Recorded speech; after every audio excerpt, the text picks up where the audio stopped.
Hey, everybody on YouTube, we are back once again for another live edition of Spaced Out Radio. Thank you so much for joining us tonight. We are going to have an awesome show tonight, everyone, because we are stepping into the realm of the unknown where we are going to get into UFOs and religion. And I got three awesome guests here tonight. One that you guys know in Reverend Keith Bradley. He is, I call him Reverend Keith. It's Pastor Keith Bradley. He's from the United Methodist Church in Illinois. I always want to say Wisconsin, but for some reason I do, and he always reminds me it's Illinois. And then we have Pastor Chris Wise, and we have Missionary Student Caleb Longbons talking about, did I get that right, Caleb? Longbons? Yeah, that's correct. All right, I nailed it. Yes. I got to do a little bit of homework here, guys, because on our YouTube channel, normally I do a roll call at this time of night, but I can't do that right now, and I'm going to tell you why. All right. Recently, I've had a number of my listeners in this chat room who have said that they have received complaints and reports from YouTube about things that were said in our chat room. And I'm here to tell you guys that our chat room is very highly controlled by Corrance, the booking guy. That's why he's our wrench. And I want to remind all of you this. Unless you're insulting someone personally, unless you're insulting our guest personally, or you're talking politics, you are free to talk about anything you want in our chat room. Now, I don't know who's doing the reporting, how many people are doing the reporting, but this chat room, guys, it's not a democracy. This is a Daveocracy. It's a Daveocracy, which means that I make the rules. You may not like what someone says in the chat room, okay? But I make the rules. And if you don't like the rules that I have set up, maybe this chat room isn't for you. Now, I'm not saying that everybody's doing it, but I've had a few people come up to me and say that they've had their comments reported. All right? So let's just be kind to everyone. Everyone's opinion matters here. This is a room for everyone. All right? Everybody is welcome here. And we want to make sure that that continues, okay? Because I love each and every one of you. I'm very thankful that all of you guys are here, each and every one of you. You all mean something to me. Even though we haven't met, you all mean something to me because you are taking your precious time and sharing it with us. That's a lot to ask. Never mind the super chats, never mind the thumbs up, never mind the subscribers on our channel. The fact that there are people willing to take their beautiful, precious time, which is so finite, to spend it with us, that means something to me. That means a lot to me. And I just want to remind all of you that it should mean a lot to you. We're not always going to get along. But let's just be kind. Everybody has an opinion. Everybody has an opportunity to have their say here. Let's just be kind.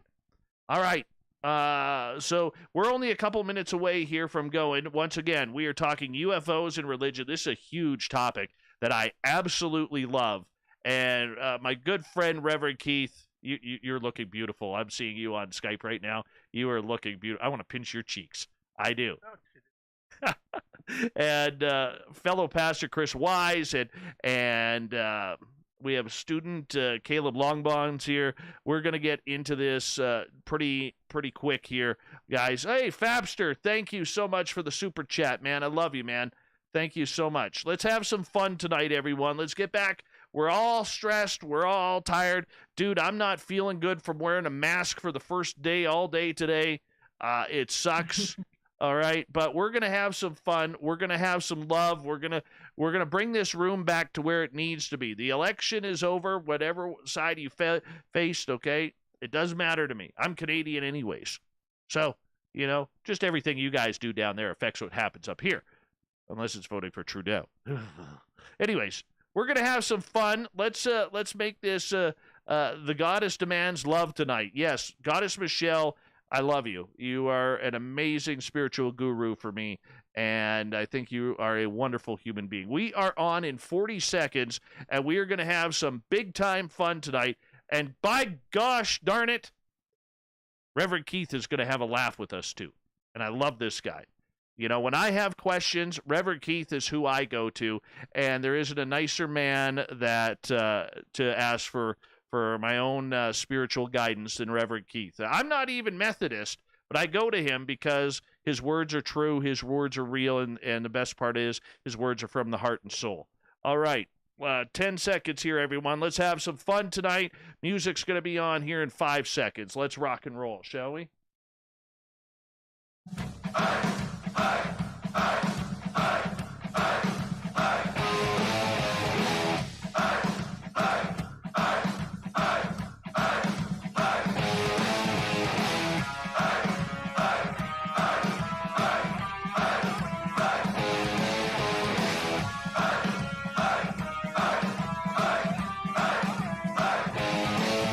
From the mountains of central British Columbia to you listening around the world, this, my friends, is Spaced Out Radio.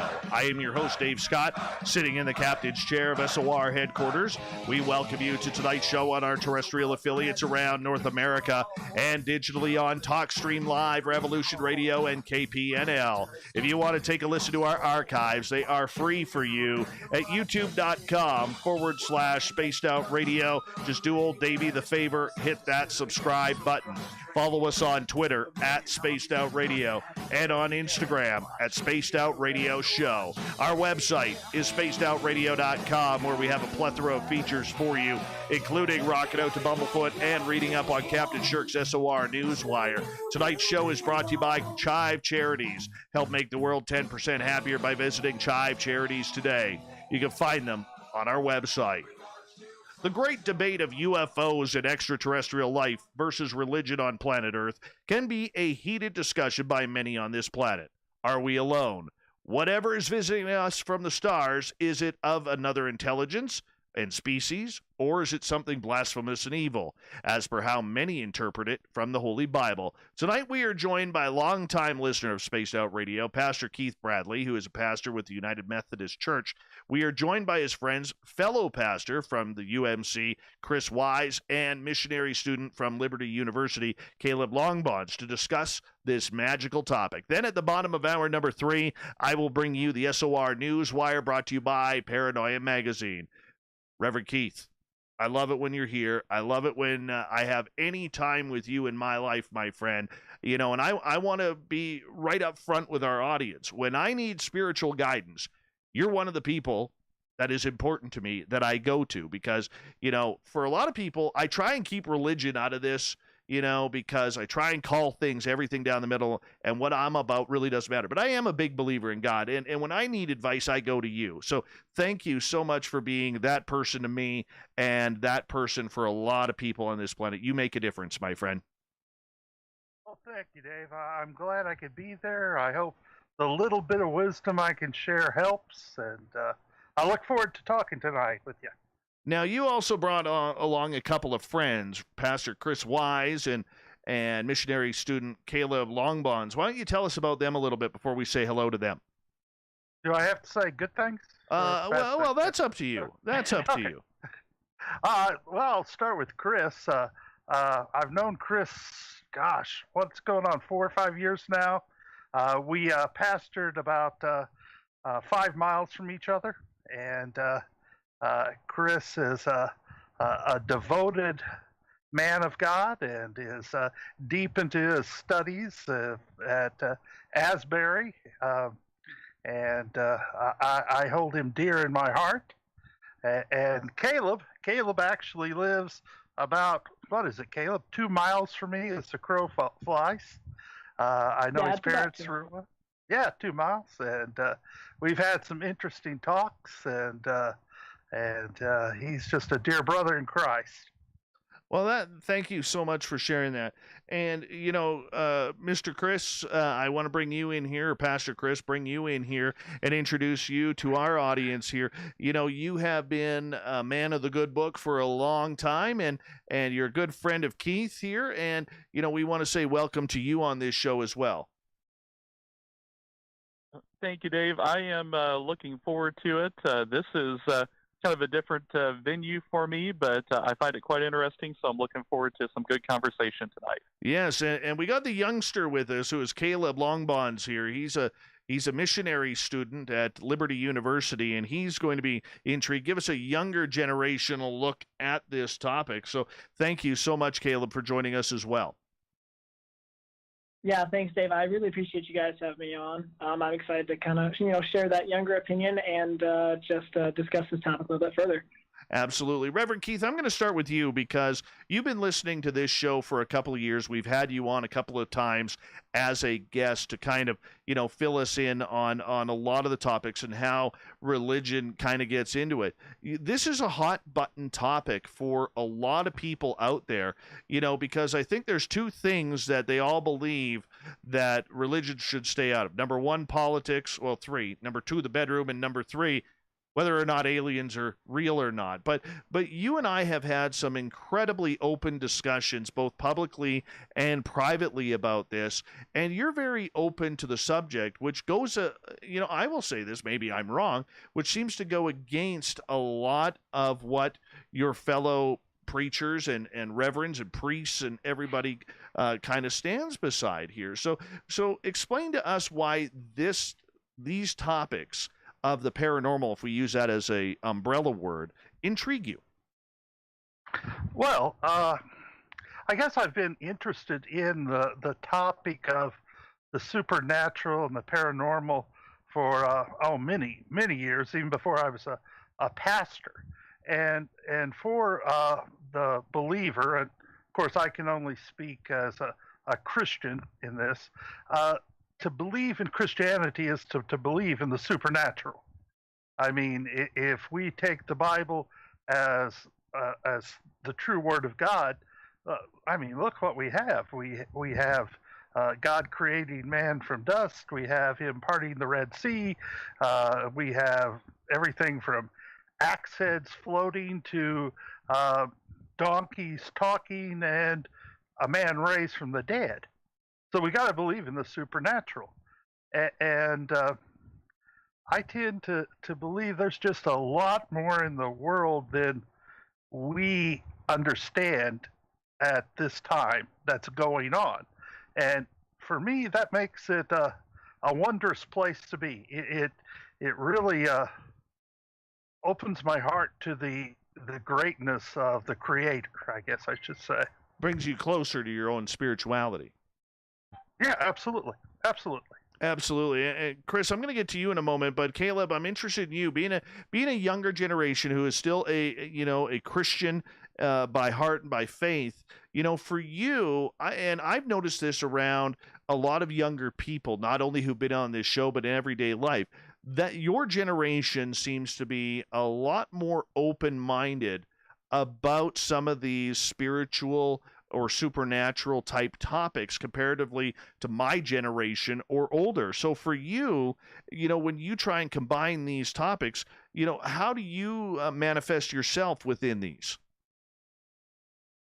Yeah, that's a really good point you bring up. I think especially seeing, everything coming through from, the social media and everything, and having the chance to be able to talk to everyone else as we're younger, we have more of an opportunity to see different worldviews and different ideas across the world. And having spent a lot of time in sub-Saharan Africa, I've seen a lot of the spiritual realm and people who firmly believe in the spiritual realm. And I think it's mainly interesting just to see the differences between what I would consider as supernatural here in the States and what we would consider supernatural elsewhere in the world. And having my eyes open to that, there's definitely more of a question raised as we try and align ourselves with what the Bible says about the supernatural versus what we see in the world. Is that hard for you? It's definitely something that I haven't done a lot of, and it's something that I'm interested to learn more about tonight. Awesome. We appreciate you being here. And Pastor Chris, we bring you on here. Now, you're only 5 miles from Reverend Keith here. I mean, let's be honest. Are your two churches duking it out here for popularity or what? Well, we're a little bit further away from each other now. We both have been moved from where we were, but we're a few hours away from each other now. But no, it's always been a good mutual partnership and ministry with Keith. He's been a great neighbor and a great friend to have over the last several years. Well, I'm curious for you. How does this topic affect you?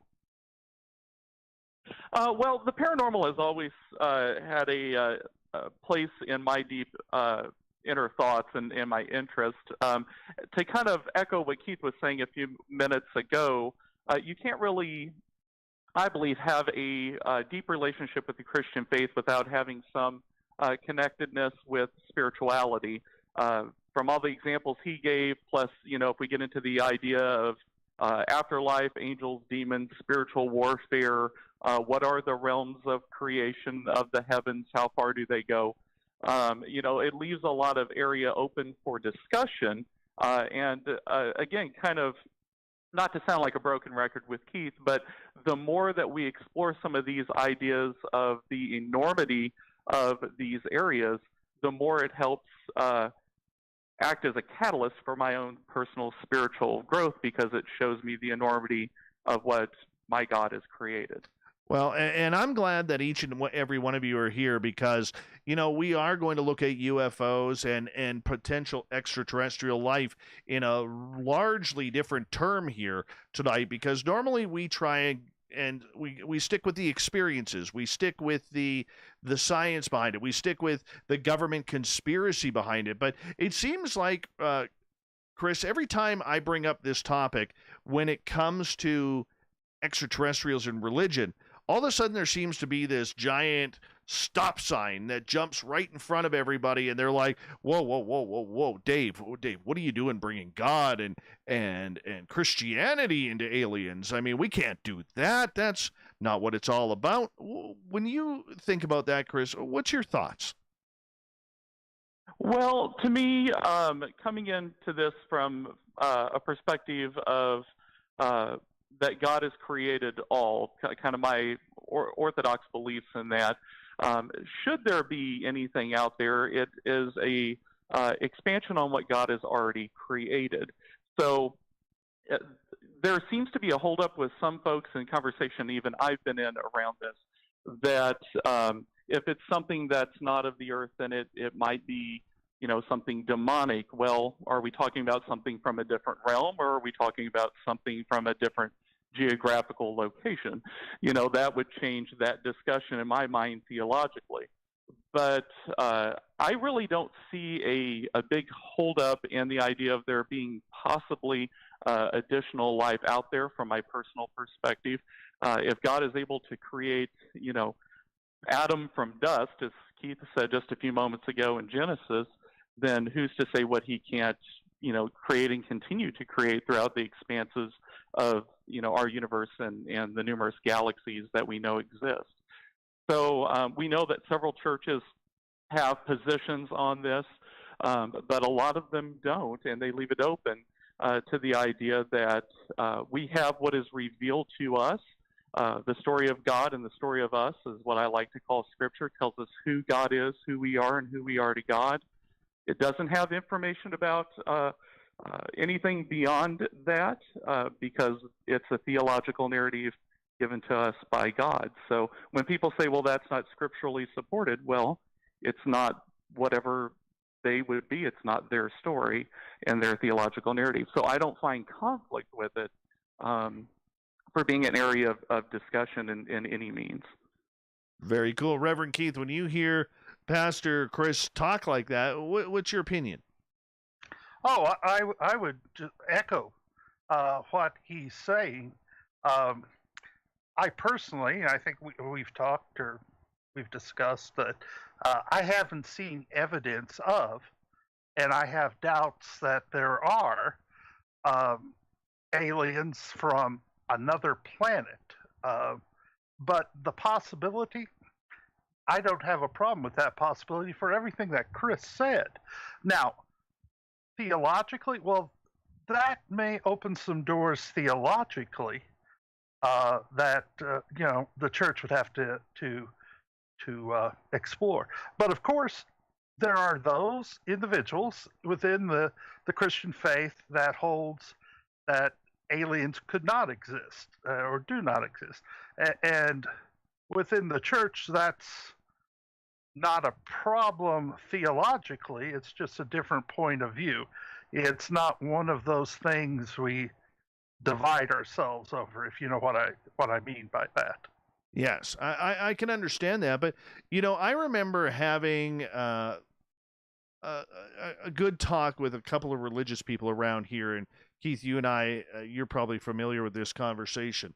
And when this person heard that I did this radio show and that I hosted a haunted ghost tour down at the local museum, immediately I got the call that I was surrounded by demonic energy, and the only way coming back to me was literally talking about joining their church and washing myself away from that horrific paranormal world, because it's all demons, it's all spells cast, witches and horror and I asked the guy point blank, I said, let me ask you something. I said, because he kept questioning my faith. And that's the out of anything he said to me, and I think I speak for a lot of people who like this type of programming or have had some very supernatural experiences. We always seem to have the question when we seek out help or we seek out questions or somebody doesn't agree, we always seem to have our faith questioned.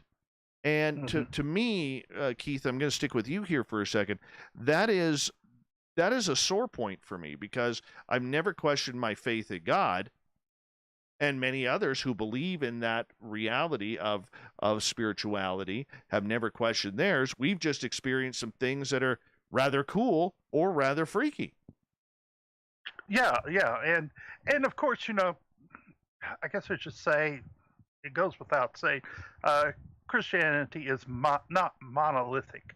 There's different people, different ways they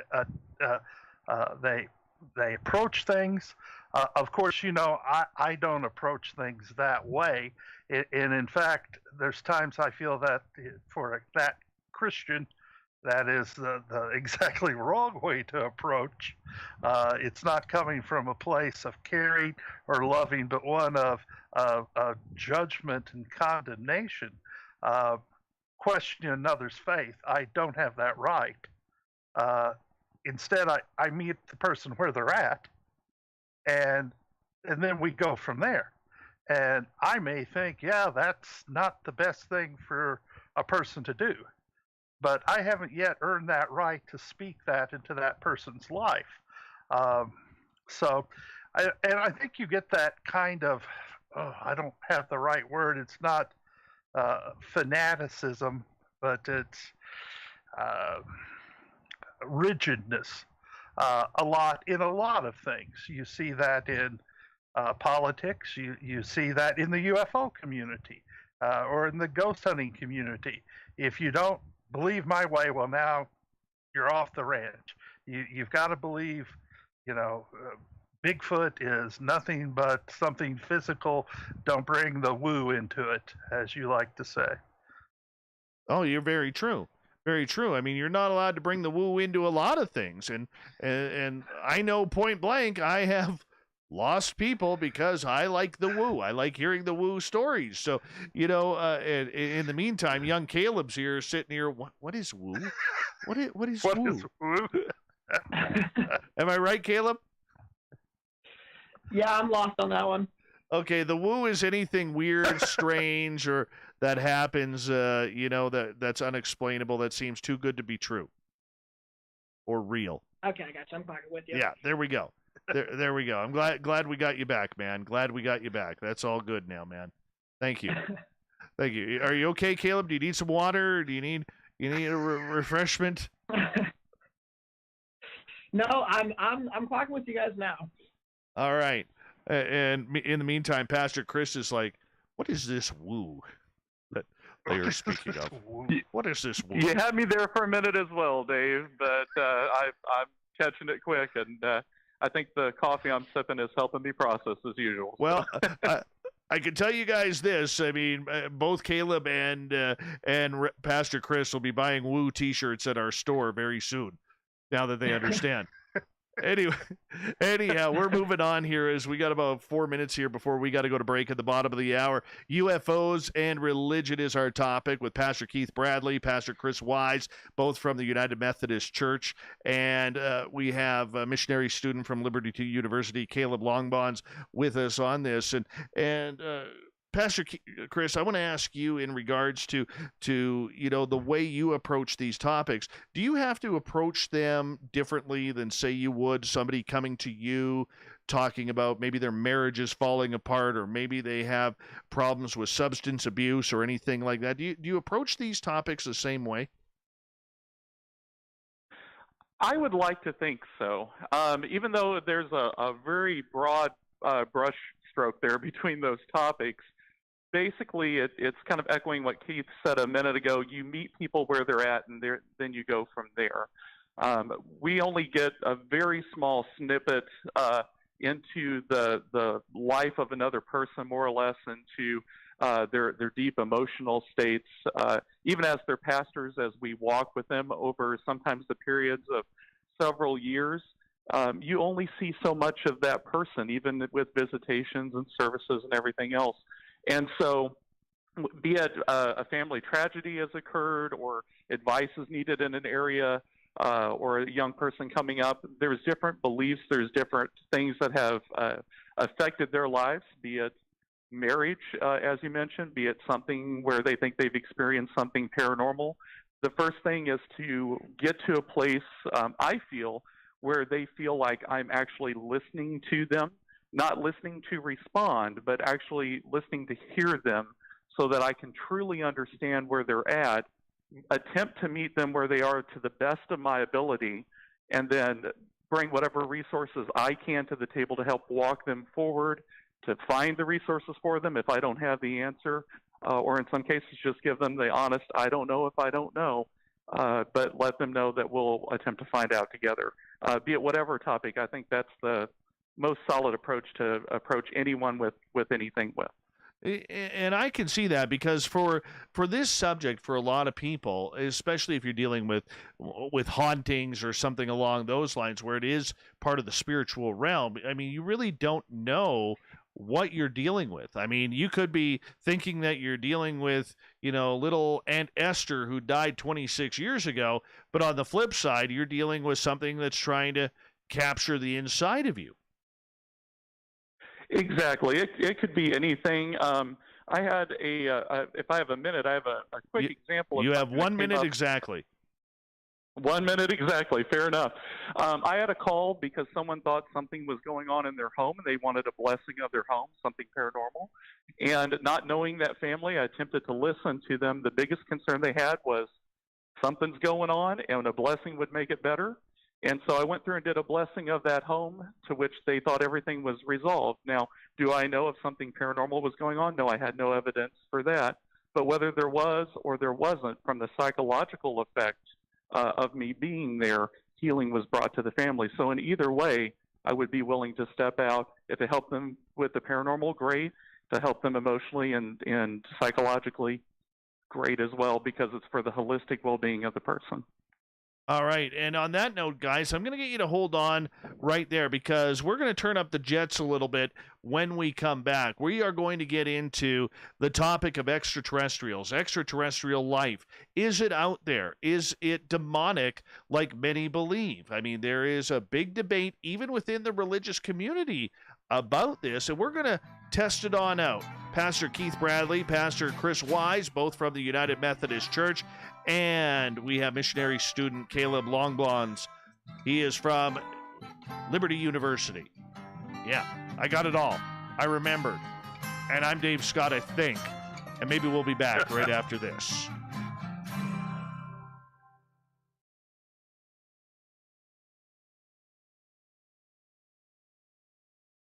That's a good first half hour, gentlemen. Good first half hour. That was quick. Went by really quick. Yeah. We got on YouTube right now, we got 110 people watching live, which is kind of cool. That's a big number for early.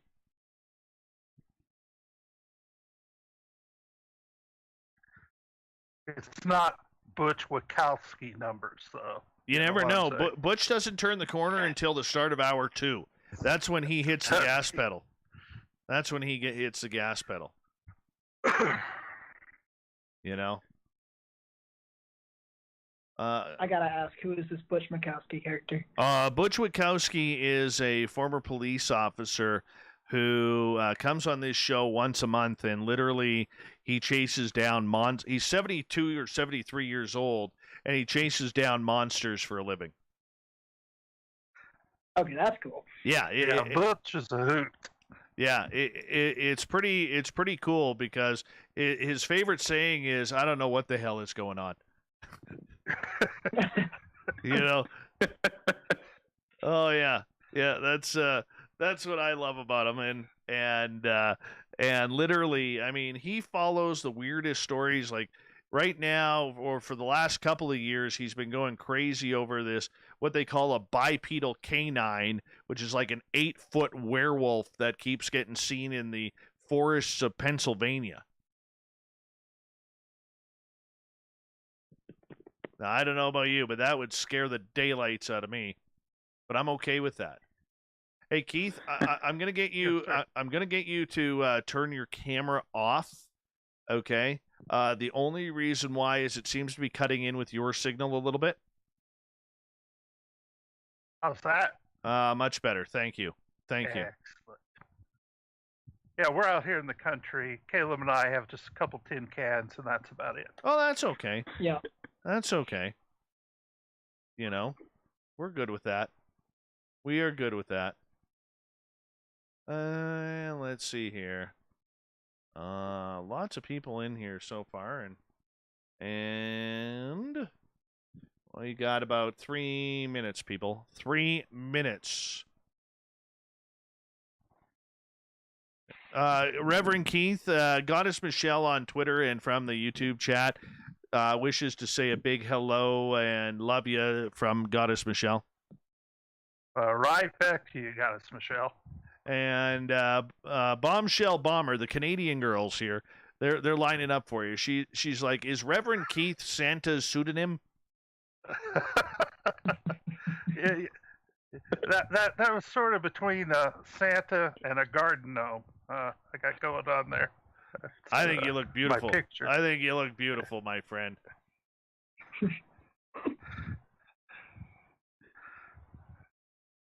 That was my daughter's work. She just had to have a picture like that. I love it. I love it. And you know me, I love that stuff, Dan. Yeah, I'm just like a life-size cartoon. So there you have it. I think you're wonderful. I do. I love you, my friend. I'm not afraid to admit it. I love Keith Bradley. He is my spiritual guru, man.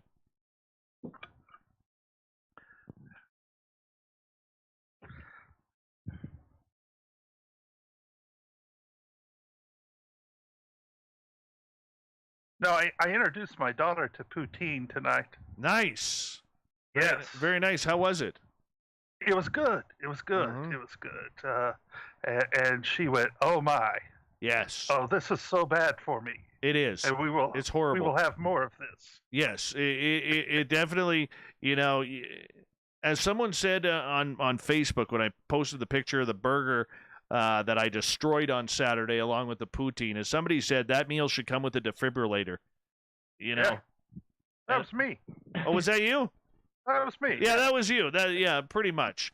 Pretty much. Yeah. All right. Who am I missing here, Ross? There you go. All right. 35 seconds here, guys.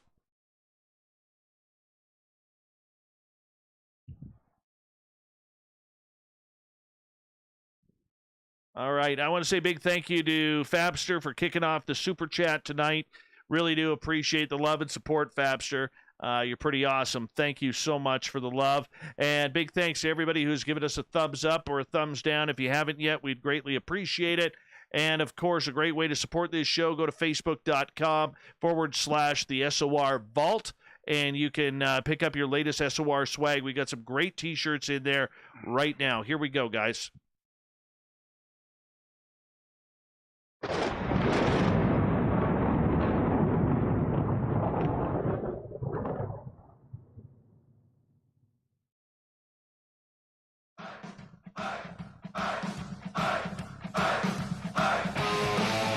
We're kicking off the second half hour of Spaced Out Radio tonight. My name is Dave Scott. Thank you so much for taking the time to join us. I really do appreciate it. I want to remind you that if you missed portions of this show or others, check out our free archives by going to youtube.com/Spaced Out Radio. Do me the favor, hit that subscribe button. Our website is spacedoutradio.com. We have a plethora of features for you, including rocking out to Bumblefoot and reading up on Captain Shirk's SOR Newswire. Follow us on Twitter @SpacedOutRadio and on Instagram @SpacedOutRadioShow. UFOs and religion, can the two coexist? Our guests tonight from the United Methodist Church, we have Pastor Keith Bradley and Pastor Chris Wise, and we have missionary student Caleb Longbons here on this giant topic, because a lot of people feel it's controversial, Chris, that, the church and UFOs, a lot of people feel in my poll that I did that the two sides cannot coexist. What is your thoughts on that? I think it comes from a place of possibly just fear of the unknown. And I think that's true in our human condition in multiple areas of our life. We don't like what we can't understand, or we reject what we don't understand in many cases. Some of it also comes from certain theological teachings. If it's not like you or me, it's not made in the image of God, and so therefore it must be something else. And if it's something else and it's not an angel, it probably is bad. As far as, in my opinion, and I can only speak for myself here, if it's an extraterrestrial coming from somewhere else, like I said, as another being, that is an entirely different conversation than it would be for a conversation of angels and demons or something from another spiritual realm. But in some circles, I do understand that those two areas get crossed. And that's just different people's belief system. But I do think a big part of the rejection of it in many circles is simply the human condition of fear of the unknown or the unfamiliar. All right. So when we look at what Pastor Chris just said, Keith, in regards to the fear of the unknown, and many people, believing what they want to believe, or have a fear to believe what they want to believe, or that there could be something else out there. How do we go about literally discussing this topic, number one, but with an open mind in believing that if God is the Alpha and Omega, which is the be-all and end-all, creator of everything out there, how can we sit there and say naively that we're his only creation when we can already tell through science that, the universe and the galaxies, there's a lot of them out there? Well, I think, Dave, for the Christian, it's how they approach the Scripture, their understanding of Scripture, how literal they take it, and that dictates certain things, how they believe. It doesn't mention this in Scripture. It doesn't mention aliens. It doesn't mention, life on other planets. And I don't tend to take it that way, but that is one way to interpret the Scripture. And because of that, that dictates certain things that follow. And one of the other things I've seen with Christians who hold that, not all of them, you can't say everyone, but it has a lot to do with evolution. It has a lot to do with the idea of did God create them also, and did they evolve? And if they evolve, do we evolve? And you get into that whole creationist, uh, evolution to a literalist translation of Scripture of 7-day creation. Um, so you start unpacking all of this stuff from this one topic.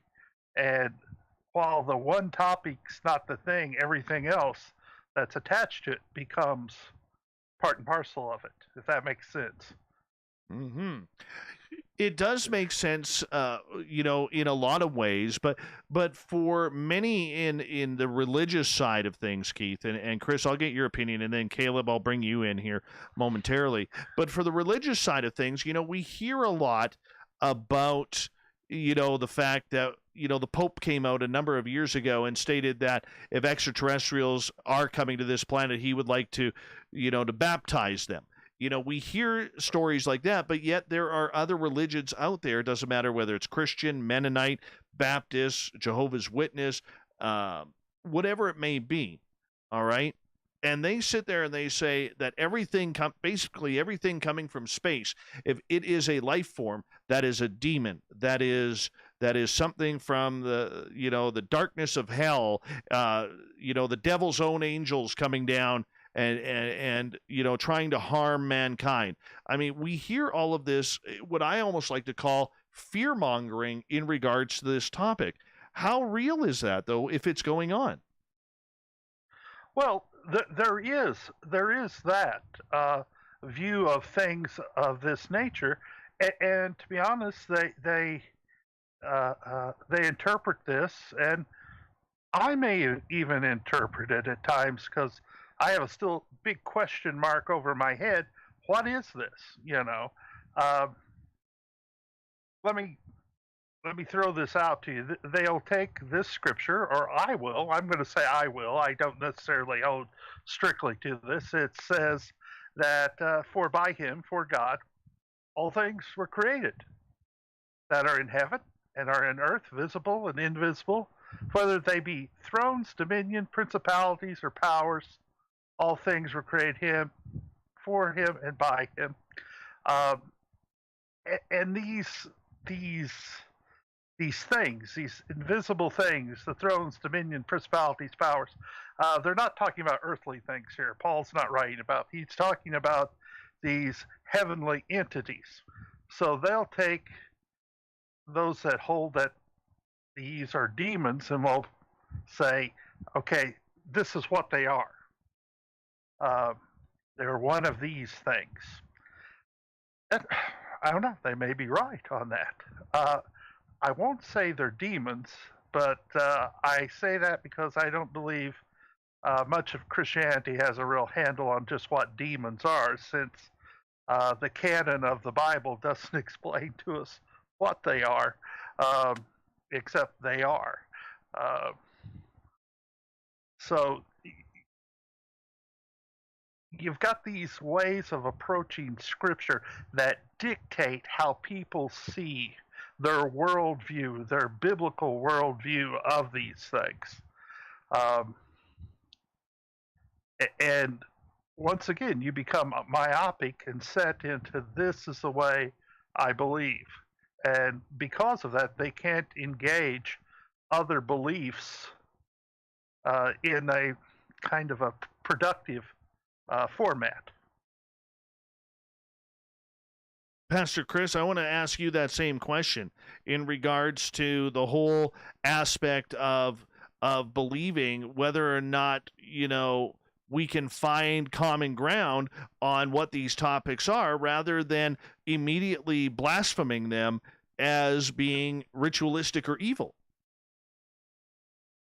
Well, I think common ground can be found. Again, it all comes down to one's interpretation of Scripture and the theology that they build off of it. But if we're to use the understanding that God created all, the great narrative of who God is and the power of God's creation throughout the book of Genesis, if we truly believe that, then anything that would be created would have been created of God. Now, just like you and I are created by God in our belief system, and angels are created by God, and these different powers and principalities, and our particular theology with Keith and myself, our theology believes in free will.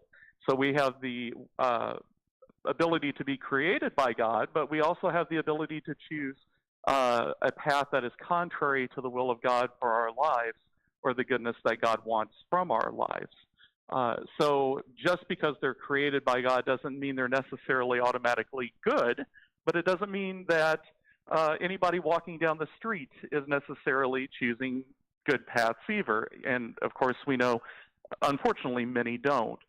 So I wouldn't necessarily be quick to jump on the train of saying, well, this has to be demonic and from a demonic realm. Of course, it would take a lot of observation to see what realm they actually came from to make any kind of an educated judgment on it. But at the same time, even if it is just another physical manifestation of God's creation, seeing their free will intent would be, of their nature, would be totally separate from who indeed created them, as far as my conversations would be concerned. Okay.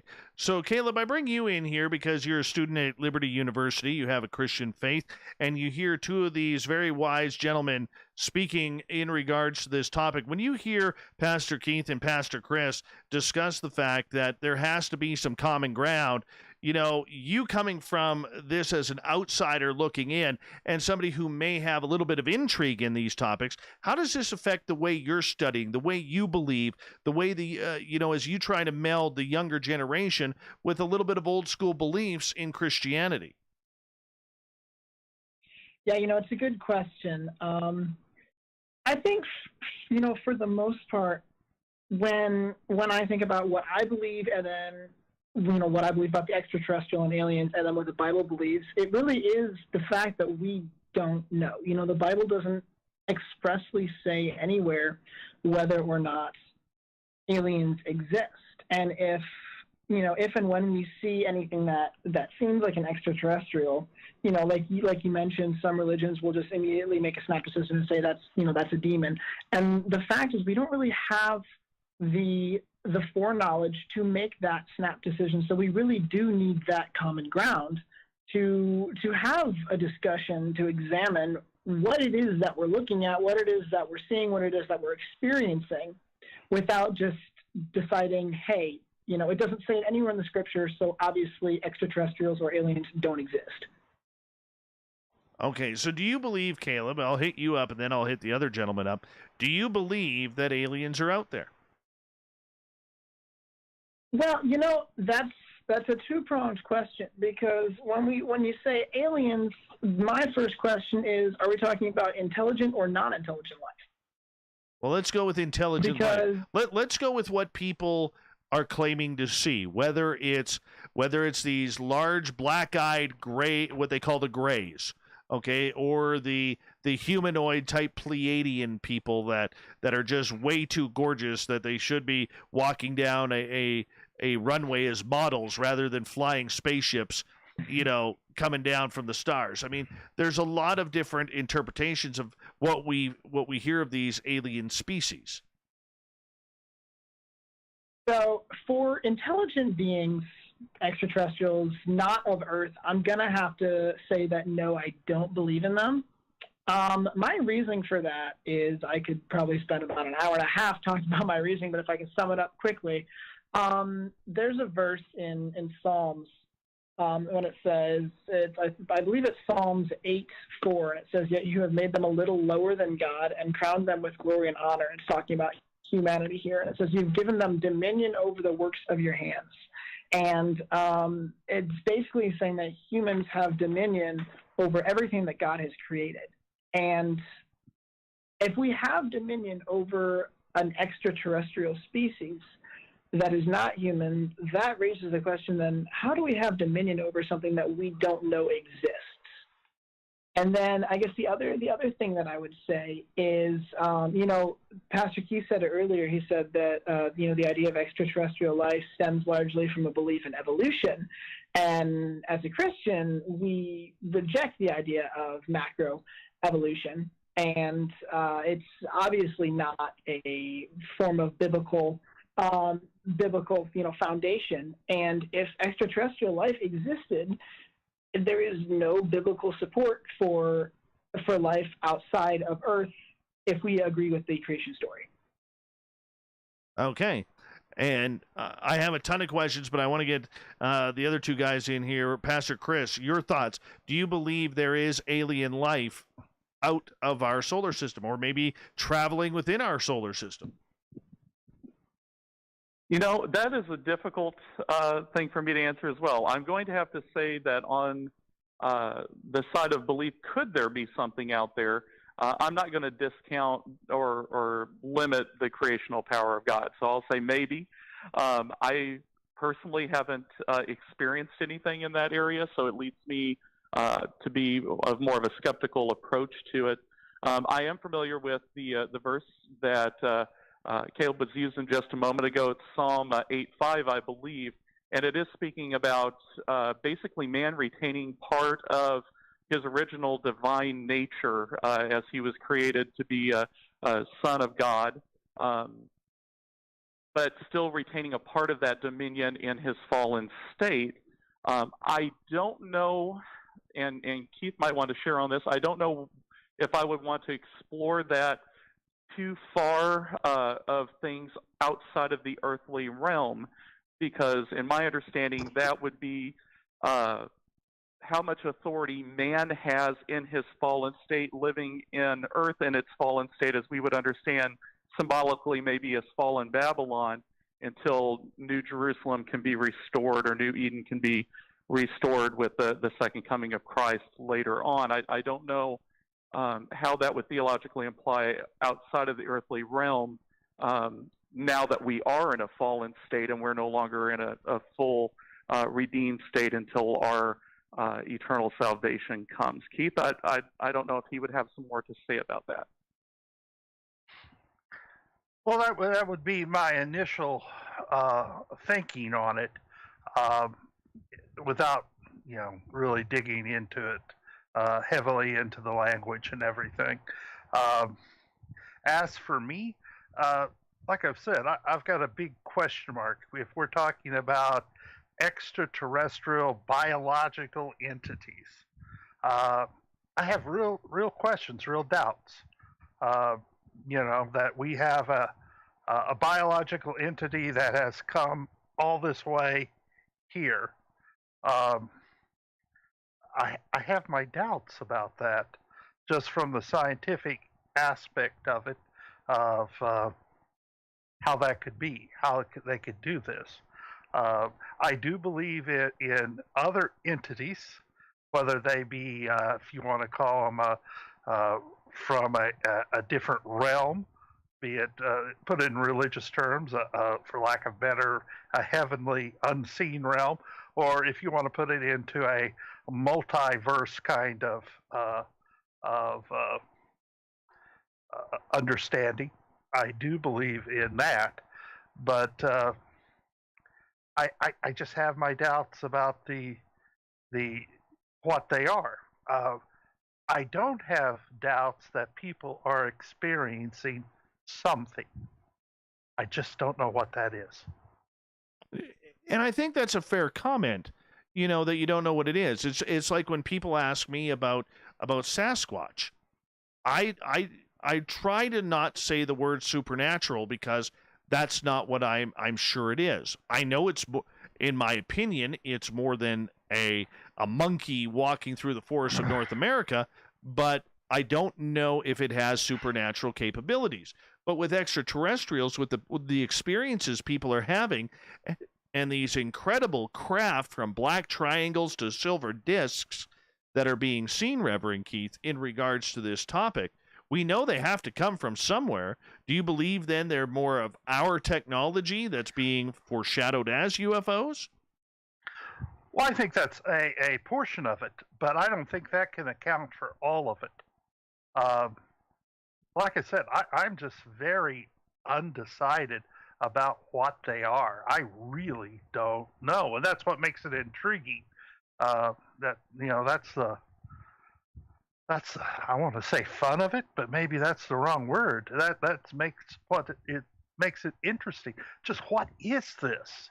Okay. Um, Okay, let me ask you this, because we only got about 4 minutes before we have to go to break. Why is it so hard to believe? And Reverend Keith, I'll start with you on that one. Why is it so hard to believe that maybe, just maybe, God created other societies a lot longer ago than, and I know that's really bad English the way I just said that. Yeah. Okay, but a lot longer ago before he made mankind here on Earth. And they now have the technology, because they're so further advanced, they now have the technology to get here.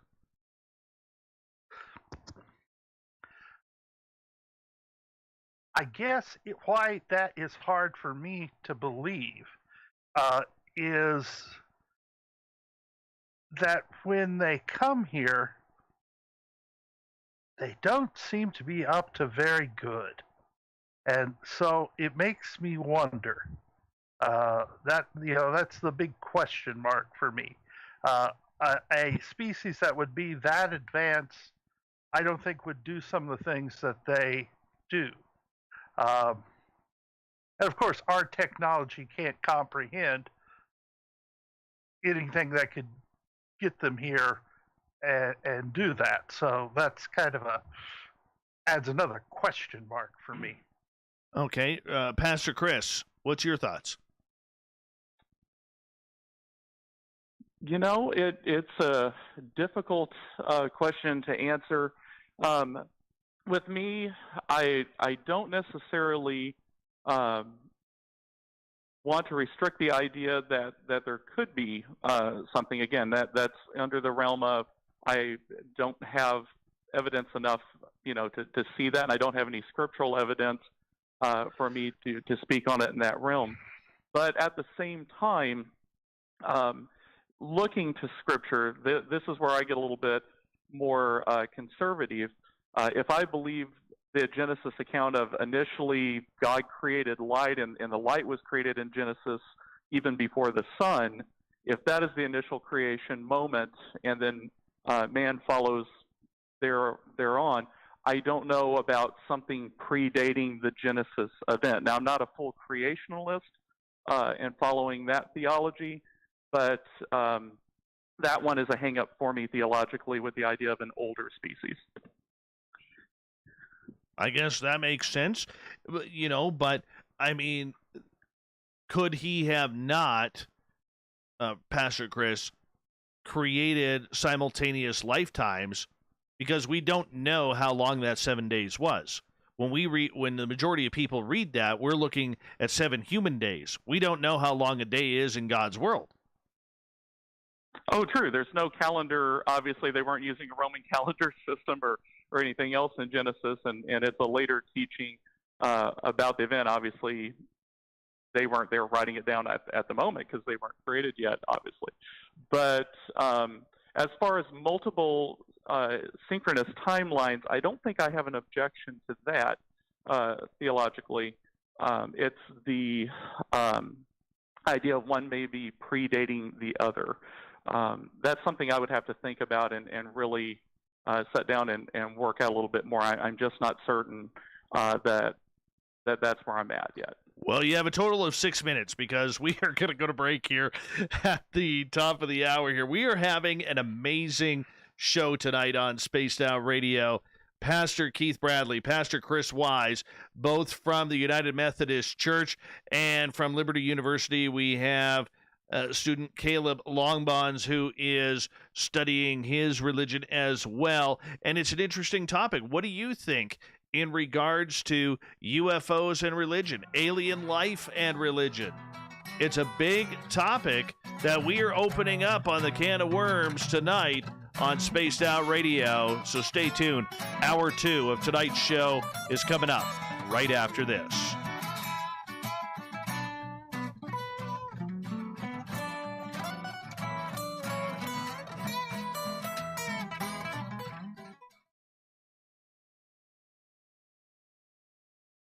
This is great so far, guys. Great.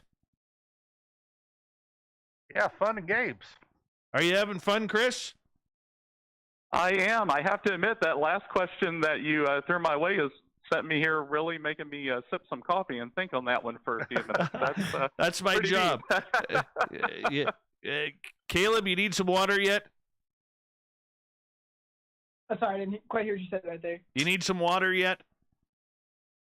No, I'm doing good. Honestly, I've been listening and trying to digest everything that's been thrown out, and I gotta say, there's been a lot of stuff that I've heard that I'm like, oh, that is something that I have not considered before. So I'm gonna have to be rewriting my thesis.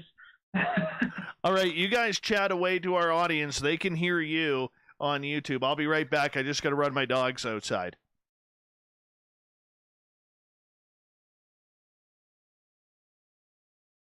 Caleb, when you went to that scripture in Psalm 8:5, where my mind started to go with that from my perspective on that, just so you kind of have a scary view inside of my head, I also jumped to Psalm 21:5 and 45:3, thinking of all those things as kind of royal dignity or attributes, and that's something that would have been bestowed not only initially as Elohim, but then in the fallen state over earthly realms. So that's where I was coming at from my position there. But I appreciated the reference to the scripture because they got my mind working.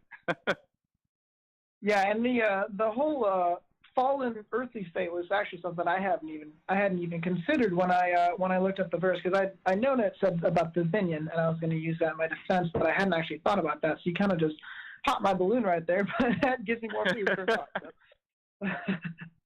So. Oh, it's always good to get Chris's mind working. It's a scary place to be, Keith. You know that all too well. Oh, yeah. Absolutely. Absolutely.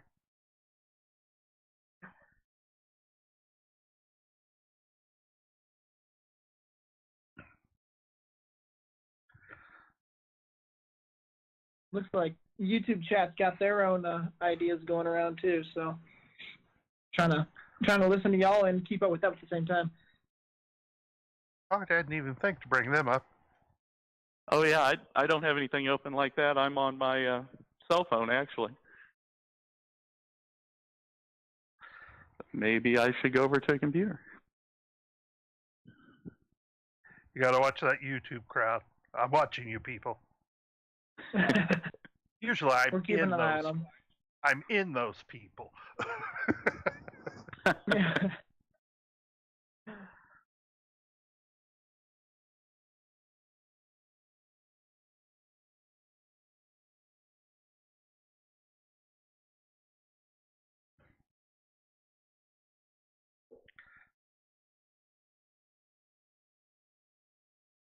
Well, I guess since Dave's not here, we can talk about him. Only good things, or else chat will snitch on us. Well, I know. I mean, first of all, I want to know about these. Look, I count 4 guitars. As far as I know, he doesn't know how to play guitar. They're stage props.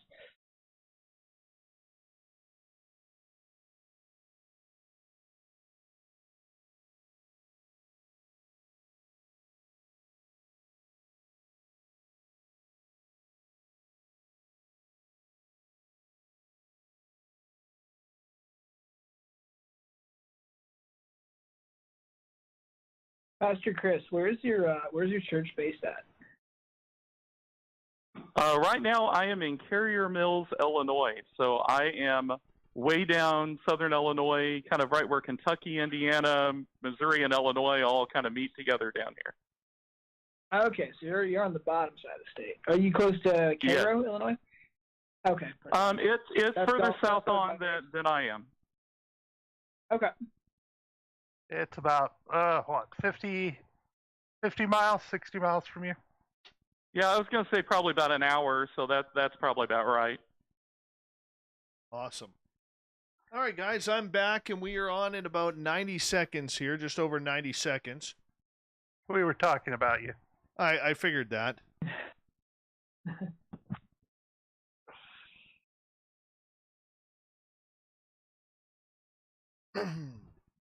Well, let's see. We got a couple of new people in here. This is good stuff here. We're having a good show tonight, man. Thank you guys for doing this. It's fun. Yeah, this is fun. This is something new and different, and I'm enjoying it quite a bit. Me too. Me too. I love this topic. I really do. 1 minute, guys. I got something I can make your argument for you, Dave. Oh. I always like doing that. I'm evil that way. I can argue both sides of a thing. Are we dropping the gloves here? Because I'm okay with that. Oh no, I'm going to make your argument for you from a different point of view. Right. But I would take you on about aliens not being good. Oh, well, that's because aliens eat breakfast for dinner. That's why. I had that tonight after I had my poutine. Reverend Keith, come on. Come on. Don't be that way. Okay, quickly here. Thank you, Jay Swope, Jennifer, and Fap for the super chats. I really do appreciate the love and support. Here we go with hour 2, guys.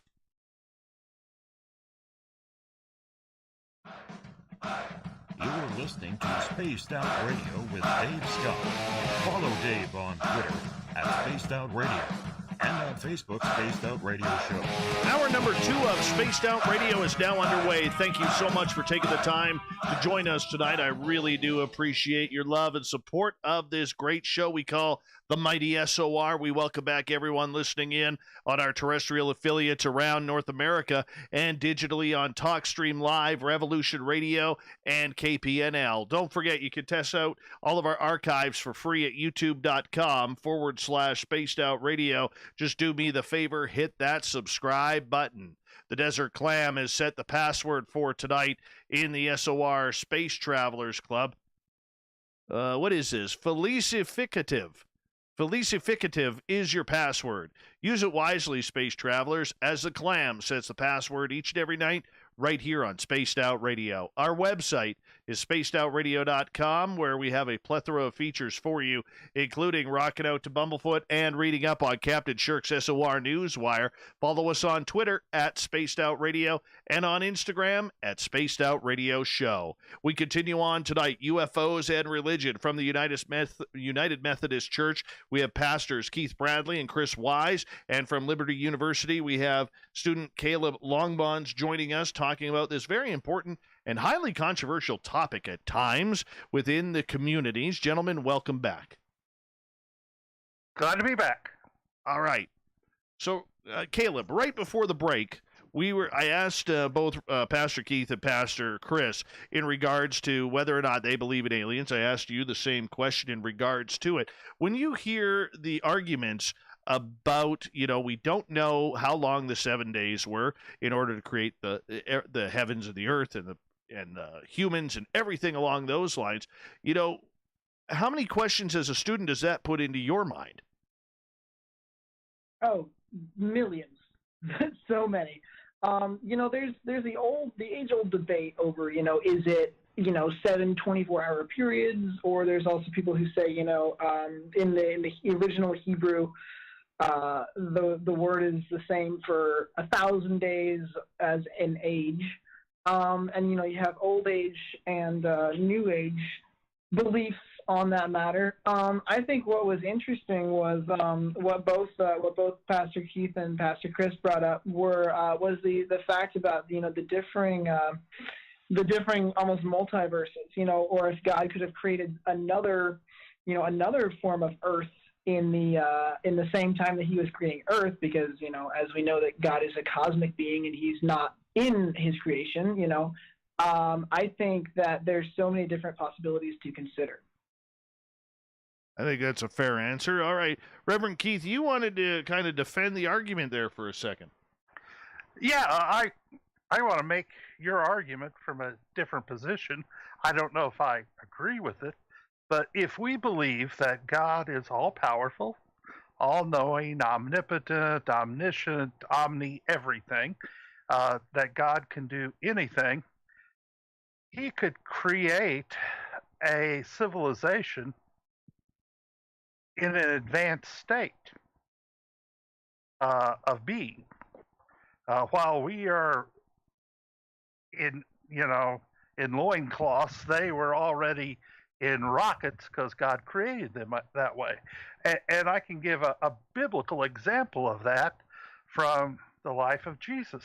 His first miracle was at the wedding feast in Canaan, where they ran out of wine, and Jesus' mom came to him and said, "Hey, son, take care of this. It's going to be an embarrassment." And he took water and made it into the best wine. Not green wine, not new wine, but the best aged wine. He made something old. And so if we believe that, in Christian theology, God and Jesus, same, person, God can make something new that is old. So to use your argument, the argument for you is God created a civilization that was already advanced when we were in our diapers, so to speak. So like I said, I can argue either side of an argument. All right. What about fallen angels? Fallen angels, Keith. I mean, there's a lot of people who believe these might be the aliens coming down. Yeah, absolutely. And a lot of times people, and this is just from my study, they confuse fallen angels with demons. The demonic is something totally different. Fallen angels and demons are two separate things, in my opinion. And in the text, the revealed text, the canon we have, the 66 books, it really doesn't tell us where demons come from. We do have a couple rebellions in the heavenly realm. We find one in Genesis, and we find one in the book of Revelation. And in the whole scope of things, an angel is a powerful being. If you remember Sunday school class, Sodom and Gomorrah was taken out by two of them. This is something much more than a demon. But yeah, some people believe that these entities, these aliens, are either fallen angels or some other kind of unseen force that God has created in the universe. Would you concur with that, Pastor Chris? I would. I believe that a lot of that circles back to that idea that I was speaking on earlier of the unknown and fear of the unknown. It's an entity that they don't understand. It appears to be more advanced than we are from hearing different accounts on these things. And so if it's more powerful and it is something we don't understand, and then maybe it has a negative influence in our lives, that sounds an awful lot like something of a power principality of darkness. So some people might make a really quick jump. It just depends on how much interaction you want to do to educate yourself to see what realm is that actually from, I believe. All right. Caleb, would you like to chime in on that? Yeah, I would consider myself one of the people who always thought that fallen angels and demons were synonymous. Whether or not they're identical, they came from the exact same place, which would have been heaven. I guess the question then is, if demons were created, what purpose were they created for? And that, again, opens up the question of where did they come from if they were created? Did God create them? Were they created by Satan? That kind of stuff. And it's important to have an open mind in that, to figure out what realm they came from. All right, gentlemen, I have some questions from our audience here, if you don't mind. We're going to kick off the questions here regarding it. And, we're going to start off with Adrianos here. And, Chris, let's start off with you here answering it.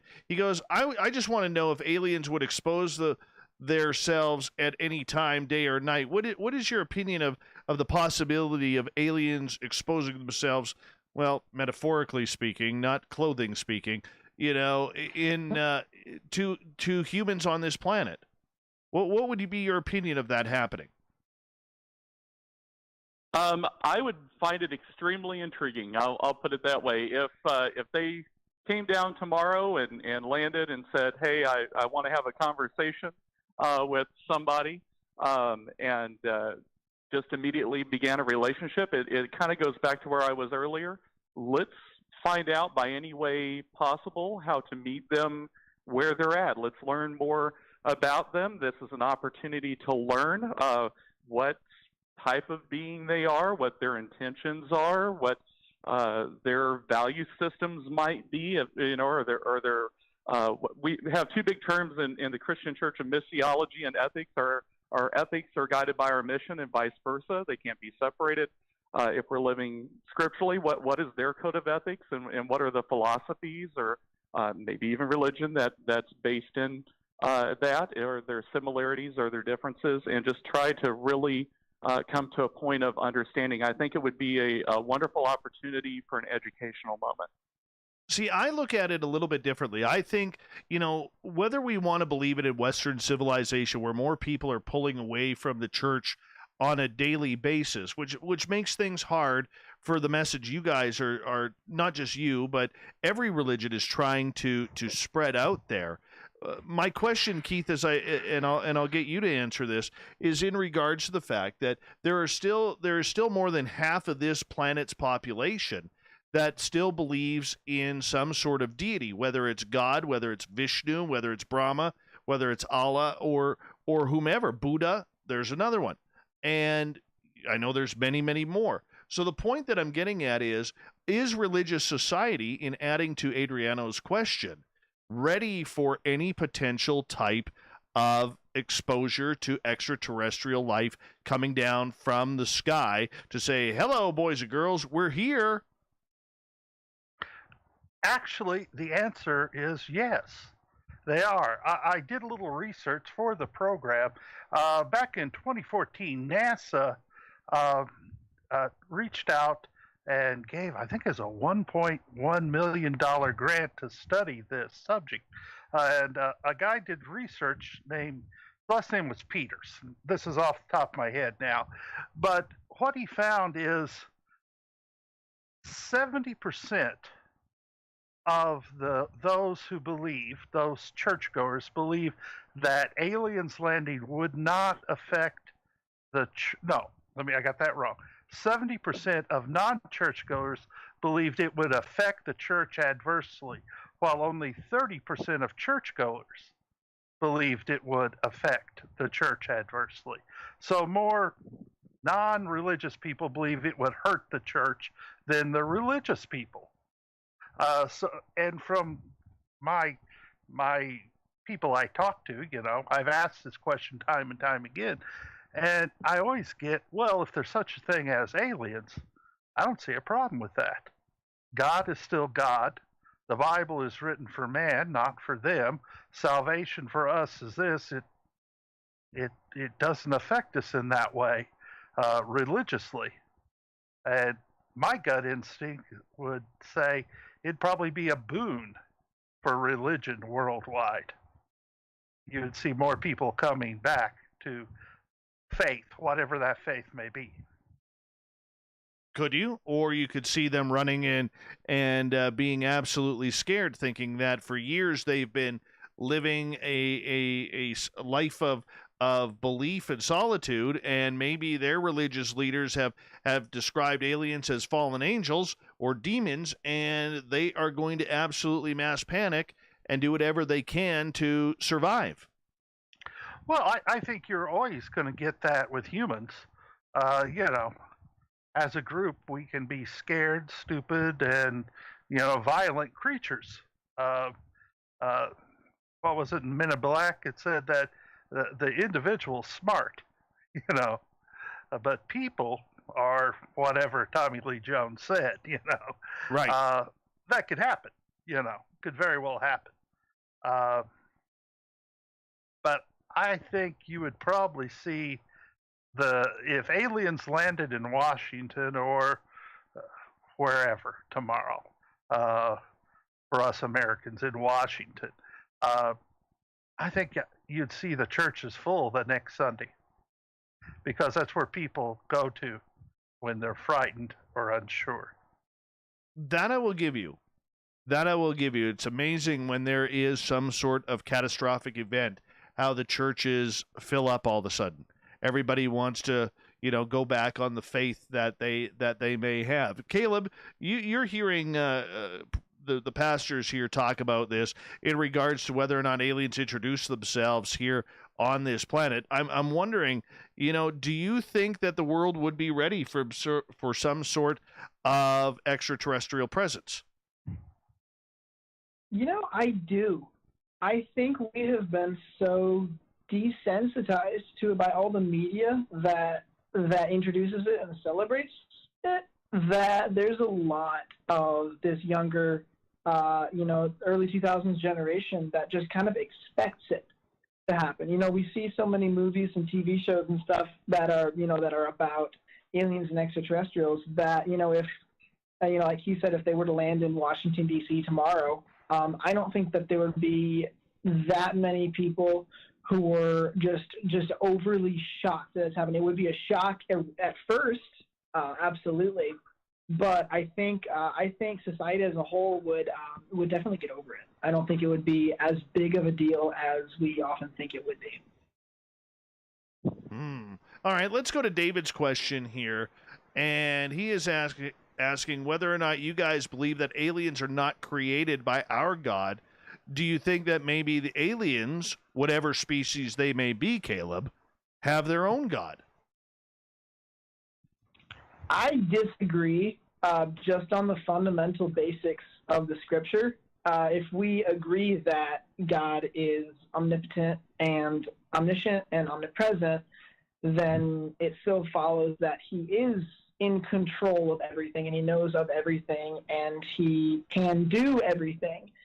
And the entire Christian faith basically hinges on the fact that God is the head honcho, and there's nothing above him, and there's no other gods except him. So to have another God creating, another race or another universe off in the corner doesn't really sit well with a biblical view of Christianity. All right. Pastor Chris, in regards to aliens, potentially having their own God and not the God that created Earth. I am going to disagree with that statement. I think, like Caleb said, the idea of the omnipresent and omnipotent God, that God is the God of all. Now, obviously, the biomarkers of these extraterrestrial folks would be different, but I believe as the church, we would actually be looking to understand them as extraterrestrial brothers and sisters.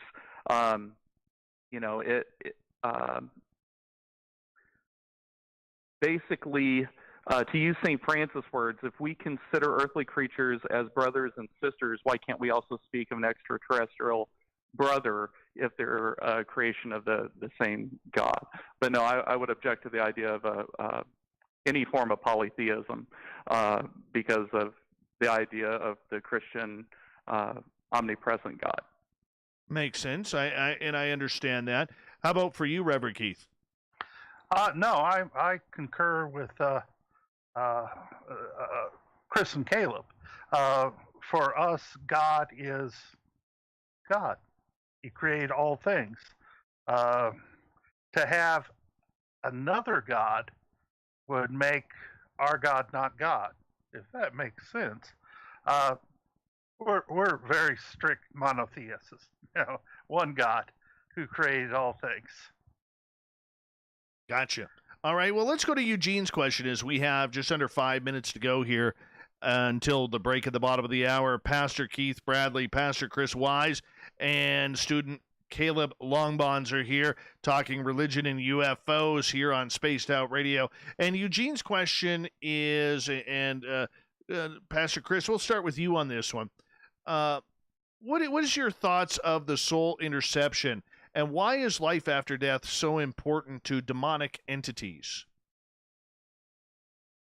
Well, the idea of the Christian faith, the idea of your relationship with God, your relationship with the Trinity, be it through God the Father, through the Son, through the Spirit, all of it is based in relationship. It was created in relationship out of love.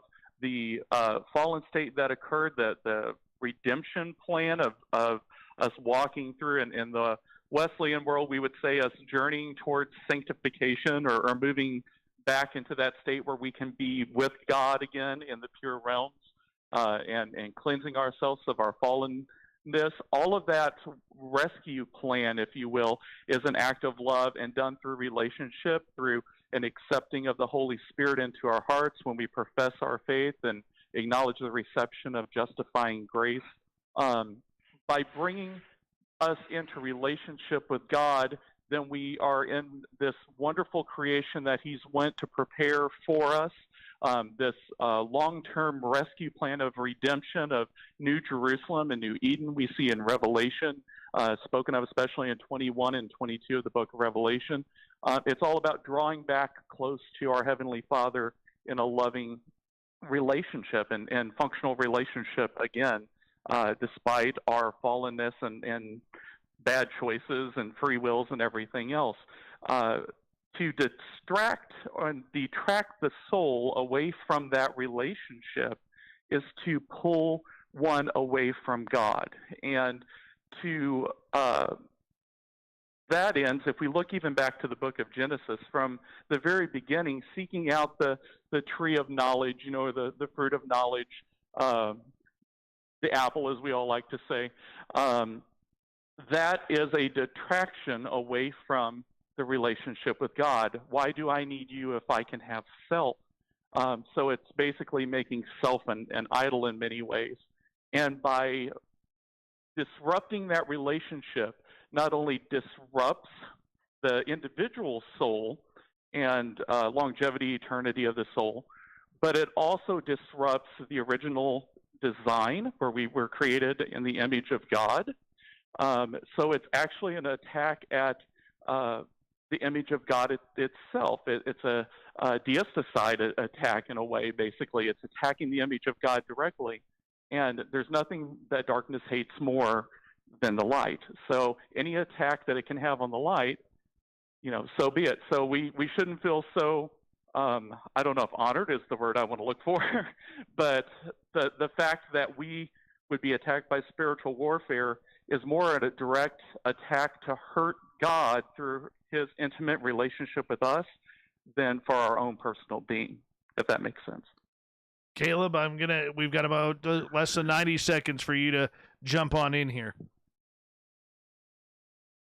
Yeah, going along with what Chris said, the whole idea of being attacked, by demons and everything. God's original plan for humanity did not involve sin, but mankind's free will, and we chose to sin by eating the fruit in the garden. And the whole plan is reconciliation. Christ had to die so that we could be reconciled to Christ, and our souls could be reunited with God in heaven, at the end of times.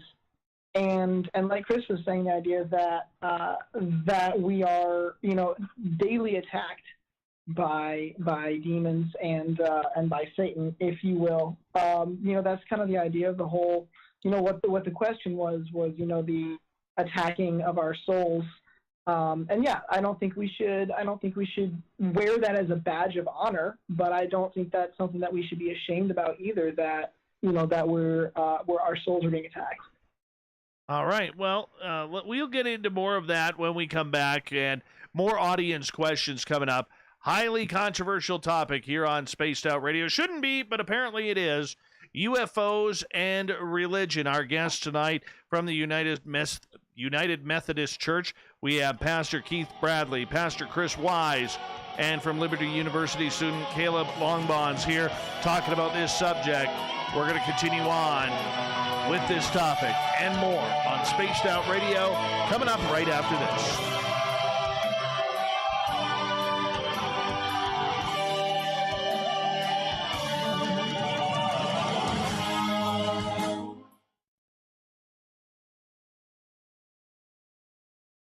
All right, gentlemen, we are clear. Good job. Good work tonight. Let's give you a few claps so far. Good job, guys. So far, so good. Yeah, Brian in the chat room, Tim McMillan's article will be, apparently he may have a copy of the photo of the black triangle coming out of the ocean and shooting off into the sky. He may have that photo. That's what I'm hearing. Hey, Chefist, how are you, man? Good to have you back. And the chat room is moving so fast right now that I'm having troubles keeping up. Thank goodness I have 2 of them up. I appreciate that. So if I haven't said hello to you yet, I appreciate it. Let's just remember, guys, let's keep the questions on topic. I have no problem asking questions to our guests, but we got to make sure that they are on topic for tonight. Okay, Pastor Chris, a big question for you here, because Keith kind of ruined this earlier. All right, we ask all of our guests this right off the bat, because it's kind of important to our audience. What is your opinion of eating breakfast foods for dinner? Oh, my goodness. Yeah. I'm not so sure for dinner. For Thank lunch, you. I can go for a brunch. Yes. But for dinner, that's kind of pushing it for me. I agree. It really is. I agree. It's about time we brought someone on who was sane on this show. I really do appreciate that. Very solid answer that you don't agree with breakfast for dinner. I appreciate that. Unlike your Pastor Keith here, who ate breakfast for dinner tonight, which was, just vile and blasphemous, Pastor Keith. It was good. Well, you might be on my naughty list now, man. Honestly, See, the problem is you don't have Waffle Houses up there. That's a big chain, southern part of the United States, Waffle House, and you get breakfast anytime, 24/7. It's a godly place. Oh, no. There's never. They call them breakfast foods for a reason. Caleb, you're a student. You'll eat anything at any time. I know that because you can't afford anything else, right? But See, that's true, but at the same time, I gotta say, keep breakfast, man. We have enough food types out there that we can be imaginative enough to find something else for dinner. You're going in the places. Morning, after 10 Father, o'clock. forgive them. Anything before 10, but. I agree with you so wholeheartedly. Keith, that is a good I was kid. going to say, Keith, if you're craving bacon, buddy, BLT for supper, bacon and eggs for breakfast. There you go. Well, bacon is a universal supplement, much like pizza is. Pizza can be eaten for breakfast. It's universal. It's like O positive and O negative blood. It's universal, right? Now, Chris and I can eat hot wings any time of the day. We like this is true. This is true. I in can on do that. hot wings for breakfast. I'm in on that. I'm in on that for sure. Absolutely, I am so in on that. We have just under 2 minutes here, and yeah, my goodness, the chat room is just moving here. Tiffany likes food at any time. Yes. Well, we're not saying, hey, there she is, the gorgeous and talented Nicole Sakic. Yes. The black triangle has been shown, as Nicole says, from last I heard, it was like around 1,100 intelligence officers in the United States government because they wanted this to come out. And from what I've heard, Tim McMillan has had one of those pictures land in his lap. So, all right. Black triangles, gentlemen. Black triangles. Darn cool. I had a buddy see one. They're pretty incredible. Flew over his house in California, knocked all the power out. They are pretty incredible. I've seen 2. One over top of my house. And the other one that I saw, I swear, and my friend and I saw it, and I swear if you laid this craft on the ground, it probably would have stretched close to 100 miles. Wow. It was massive. and we watched it rotate together. It was just sitting there in the sky, and then we watched the all three corners were lit up, and they looked like stars, and we watched it rotate in the sky, and then an airliner from Vancouver started coming by on its way out of town, and we watched all three lights turn off, not simultaneously, one at a time. Yeah, crazy stuff. Okay, guys, 3 seconds here. Here we go.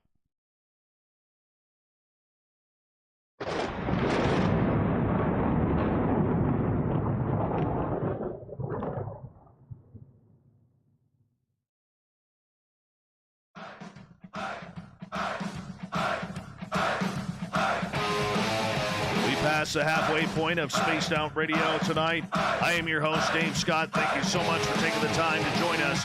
We really do appreciate you tuning on in. I want to remind you that if you miss portions of this show or others, check out our free archives by going to youtube.com/Spaced Out Radio. Do old Davey the favor, hit that subscribe button. Our website, spacedoutradio.com, where we have a plethora of features for you, including rocking out to Bumblefoot and reading up on Captain Shirk's SOR Newswire. Follow us on Twitter at Spaced Out Radio and on Instagram at Spaced Out Radio Show. UFOs and religion, hot button topic tonight on the mighty SOR. We are joined from the United Methodist Church, pastors Chris Wise and Keith Bradley, along with student Caleb Longbons, who attends Liberty University. Gentlemen, welcome back. Thank you, Dave. All right. We're going to get right into the audience questions here. Justin is asking, what do you guys think about the book of Enoch and the sons of gods laying with the daughters of man? Why do you think this was omitted from the Hebrew Bible? Well, I'll jump in here. You jump away. The book of Enoch. Book of Enoch is a Second Temple pseudepigraphal work. It was at times in the canon of the Hebrew Bible and taken out in and out. There was discussion at the Nicene Council and later, because when we say Nicene Council, we think of they got together at the Holiday Inn and, here it was. But that took place over many years of putting it in and not putting it in, and, it's highly debated. So it's not considered part of the canon. It is commentary, Jewish commentary, what we call midrash, on the Hebrew Bible. And it is a really interesting book, and it sheds light on the thinking of those who penned the New Testament. They understood the book of Enoch. You see echoes of Enoch throughout the New Testament. And in the book of Enoch, it goes back to Genesis 6, is what the question is bringing up, where the sons of God took the daughters of man, or however it's said, and they had sexual relations with them. And this is where we get the Nephilim come from, these mighty men of renown. And it's this part of this that causes the judgment. This is one of the first rebellions we see of angels, the Watchers, they're called. 200 angels. They descended onto Mount Hermon, and they made this pact to do this, and they were judged by God. And that's where the flood came from, because they polluted all the earth. And it is these spirits of the Nephilim, the offspring of the Watchers and the human women, that the Jewish midrash here in the book of Enoch is where they say demons come from. It is the spirits of these Nephilim. They are wandering the earth. They are not human and not angelic. They're unclean. They're a blending of the two. And If you notice, demons are always looking for a body to inhabit. That's because theirs was killed, and there's no rest for them. I tend to follow Enoch, to follow that book. I tend to believe that's the best definition I've heard. Looking at the writings of Paul and of Peter, you see this in there as well as the small letter of Jude in the New Testament. So that's my take on it. I'll pass it along now. Pastor Chris. I have actually a great deal of respect for the Book of Enoch. Keith and I, this isn't really a fair question here because Keith and I have actually taught a Bible study group where we utilize the Book of Enoch as supplemental text. And it's something that I still do when teaching in Genesis.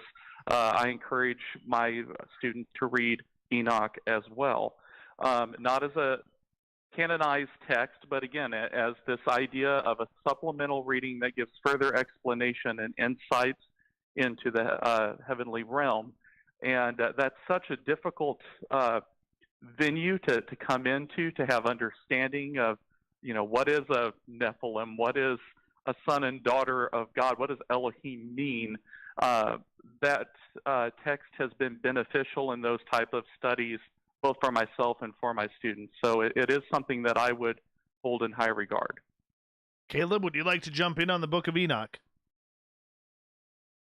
I just had to Google it to see what it was, so I'm going to go ahead and leave it up to the pastors. I definitely don't have anything to add to that one. Well, that's okay. That's okay. Larry is actually, I'm not, and I like this question by Gorgeous Larry. He doesn't like being called Larry in the chat room. We got to call him Gorgeous or Stunning or Beautiful Larry.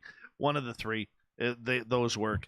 And I don't know if any of you gentlemen saw this latest weird story out of the Utah desert where they were counting bighorn sheep, but all of a sudden, out of the blue, they found this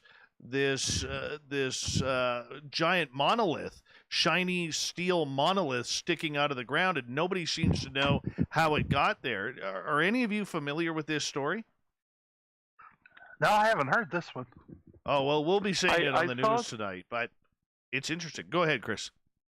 I was just going to say, I saw something about it pop up on my news feed, but I haven't had any time to look into it yet. But I did see a news alert for it. It is very weird.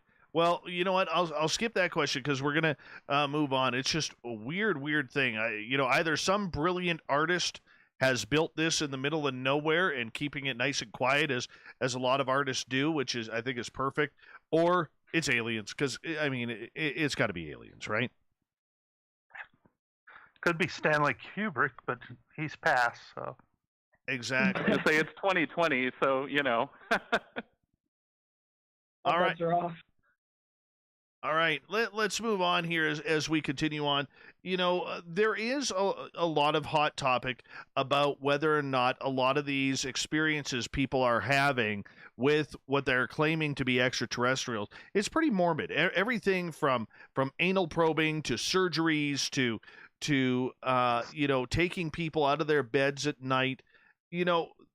For the scientific side of everything, the argument that I hear a lot of people having, Chris, is the fact that we do it to animals. We've done it to rabbits and deer and dogs and cats and lions and giraffes, everything. We're pretty scientific and at times quite inhumane.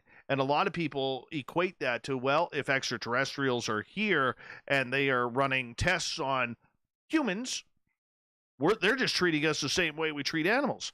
But there's the flip side to this, where a lot of people believe this is some sort of demonic activity that is going on disguised as extraterrestrials, or maybe the extraterrestrials are a form of demonic beings that have been sent from the depths of hell. What is your opinion on this? I could see it in both perspectives, Dave. As far as testing on animals and doing all sorts of things, both humanely and inhumanely, we are definitely guilty of that in the human race. There's no question of that. And so if these, entities are viewing us in the same light, then that shouldn't be too big of a surprise for us. As far as it being viewed as something demonic, again, it's harder for me to see whether it is or not without being educated more on it, kind of learning what it is from firsthand account or from some sort of detailed scientific observation of some kind. But I would say that roots back again to our unknown, something that has power, something that's taking power over us against our will in many cases from hearing different accounts, and doing very strange things to us that have nefarious purposes, it seems, or definitely aren't trying to bring us to anything that is good. And if we think about as anything coming from God would be to work together for our good, if we think about the words of Paul in the book of Romans there, and it's definitely not doing that, and it's something that's overpowering us and that we don't understand, even coming in, like you said, into our own beds at night, it's not a far jump to make, especially for some theological traditions to say, well, then if it's not of God, it must be of Satan or the demonic realm. Reverend Keith. Well, yeah, I think no matter how you cut it, whether it's something supernatural from, the dark side or just aliens acting wrong, if you go through everything they do, they violate our airspace, they enter our country illegally, they trespass on private property, they're peeping toms, they break and enter, there's destruction of property, animal cruelty, kidnapping, assault and battery, unlawful restraint, they practice medicine without a license, there's rape, there's wrongful abortion, terroristic threats, and sometimes we've even heard murder. How can they be good no matter what? Some would say that's a great weekend in Vegas. Well, but what happens in Vegas stays in Vegas. But this is in Dubuque, so I don't know. I just don't see them as good, no matter what they are. If they're this advanced, they would try to adapt to our customs, just like we would if we were going into a primitive tribe. If they're not that enlightened, boy, we got a lot to worry about then. Okay, well, that could be for some of them. But I mean, what if let's turn up the woo a little bit, because I know you like some woo every now and again with your salad and while you're eating breakfast for dinner, Reverend Keith. All right, but I love the woo. Okay, what if by chance there is a deal with governments of the world to be able to do this, and they just can't come out publicly and say, "Hey, we're here. By the way, we're taking 65,000 of you this year. Who's volunteering? Who's not?" Well, then we got more problems than we know about, don't we? If our governments are complicit in this with these extraterrestrial biological entities to do this, then we've been sold up the river, haven't we? Some say we already are. I mean, I can't. I don't think we have enough information to say yes or no. Not enough hard facts. Not enough of something that can be verified that this is true. I won't say it's not true, but I can't say it is true. My gut hopes, my heart hopes it's not true from our governments, but anymore, I don't know. Do we even know anymore? Do we even know? No. After this year, absolutely not.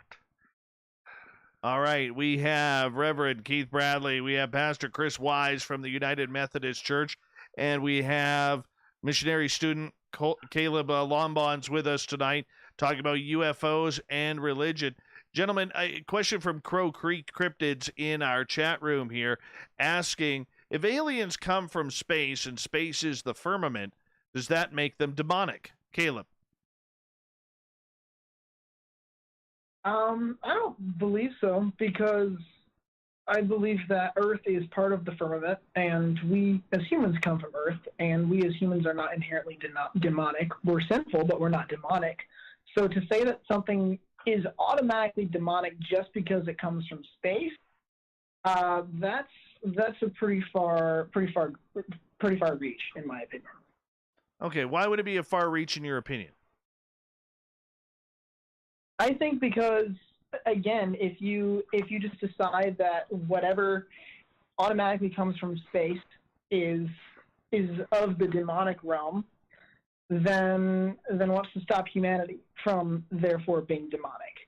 It doesn't really add up in my mind to say that space automatically makes something demonic, because space is in and of itself nothing. There is nothing in space. Space is just empty space. It's in the name.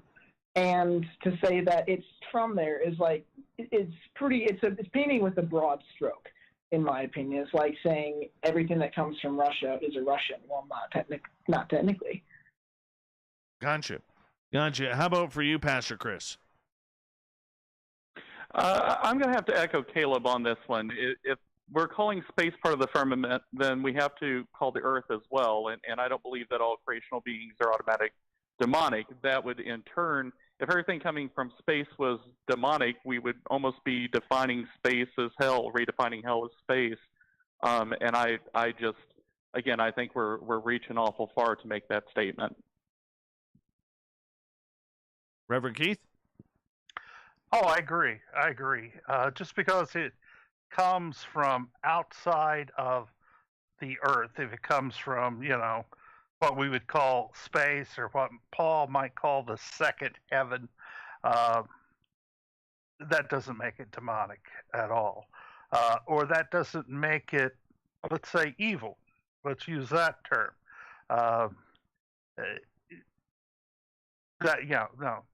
The one doesn't follow the other necessarily, in my opinion. All right, we got just over 5 minutes to go here, gentlemen, before we got to go to break at the top of the hour. And Chris Moe is asking, are we witnessing the birth of ufologism, a modern-day syncretic religion? My opinion, yes, we are. If you think about what religion is, if you think that if it's a particular system of faith, superhuman controlling power, if it's I think you can see that a UFO type religion, and I've even joked before that you have your prophets, you have Jacques Vallée, you have all the other ones that have right. You read their books, not you. I'm using the you as us. We read their books, we quote their books, we get together and we debate in conferences. And the thing that made me really think it was a religion is we have schisms within the UFO community. If you don't believe the way I do, well, I don't want to have anything to do with you. You guys are wrong. You guys are bad. And I went, wow, that's religion. That's all religions. So I think, yeah, we could be very well on the verge of it. All right, but who leads that? Is it the scientific community, or is it, like these cults that we see who believe that that they gotta kill themselves in order to hop on the spaceship following Comet Hale-Bopp? No, the cults are the fringe groups. Those are like the religious fringe groups, and most religions come from a grassroots. A lot of times you'll get a great leader, say, Jesus or Buddha, or though that'd be a little different, but yeah, and then let's take the Christianity. You have Jesus, and from Jesus, the 12 went out and spread the faith. It was a grassroots movement. And so you see that with the UFO. What we call the New Testament was letters written to the various groups of believers, just like books written today, or different communications. So it doesn't have to be like the scientific community. It would be a grassroots from the people, a folks movement. Definitely makes sense. How about for you, Pastor Chris? I believe that it could be, and for many of the same reasons that Keith just stated. I mean, if you start seeing individual, almost doctrines, if you will, I'm going to use that term very loosely there, but if you are going to believe this, then it needs to follow this path, and here's the leader, and here are the people that speak on this, and these are the text, if you will, that we respect on this matter. It could either be some sort of a religious base, or it might even be just to take maybe the sacred notion out of it, maybe different philosophical groups that are based. And I think we're not only going to find that as a individual standalone entity or entities, but I think you're also going to see different manifestations of that come through the various world religions and philosophies that are already out there, or at least statements from within those communities of what they believe as part of that larger understanding of what the UFO community or extraterrestrial community of believers would be. So do you think then, just out of curiosity, as we have just over about a minute and a half to go, do you think then, Pastor Chris, that, let's just say aliens announce themselves, do you see the religious communities, doesn't matter which faith you are a part of, actually coming together on this subject, trying to figure out what the doctrine is with it? There are some different religions that have already started having theological discussions on this, things such as the nature of if extraterrestrials do exist and they come, do they need to be redeemed or baptized? For example, the Roman Catholic Church, the Vatican, issued some documents on extraterrestrials and their need of redemption, or if they would need redemption through the church. That was publicized, I believe, I want to say in 2016, but it might even be a little bit older than that, and probably a quick Google search could find that. But as far as ecumenical councils coming together and working together, that happens between churches on a fairly normal basis, but whether we would be a unified front post those ontological arguments, I find that still hard to believe. I still think there would be differing beliefs and divisions, but I do believe that unified conversation would take place. We're getting some bad feedback from one of the lines here. I'm not sure who it is. Maybe it is you, Reverend Keith, there, if you made a shift or something. Caleb, I'm going to get you to answer that question and more when we come back. I apologize. I don't mean to sound like I'm ignoring you here, but I just, frankly, we're out of time until we got to go to break here in like 5.5 seconds. So you got to sit tight, my friend. I apologize. My fault. But, no worries. But the main thing is we got these gentlemen here for another 30 minutes on Spaced Out Radio as we are about to go into break and then on to hour number 3. Our guest tonight from the United Methodist Church, Pastors Keith Bradley and Chris Wise, and Missionary Student from Liberty University, Caleb Longbons. We'll continue UFOs and religion right after this on the mighty SOR.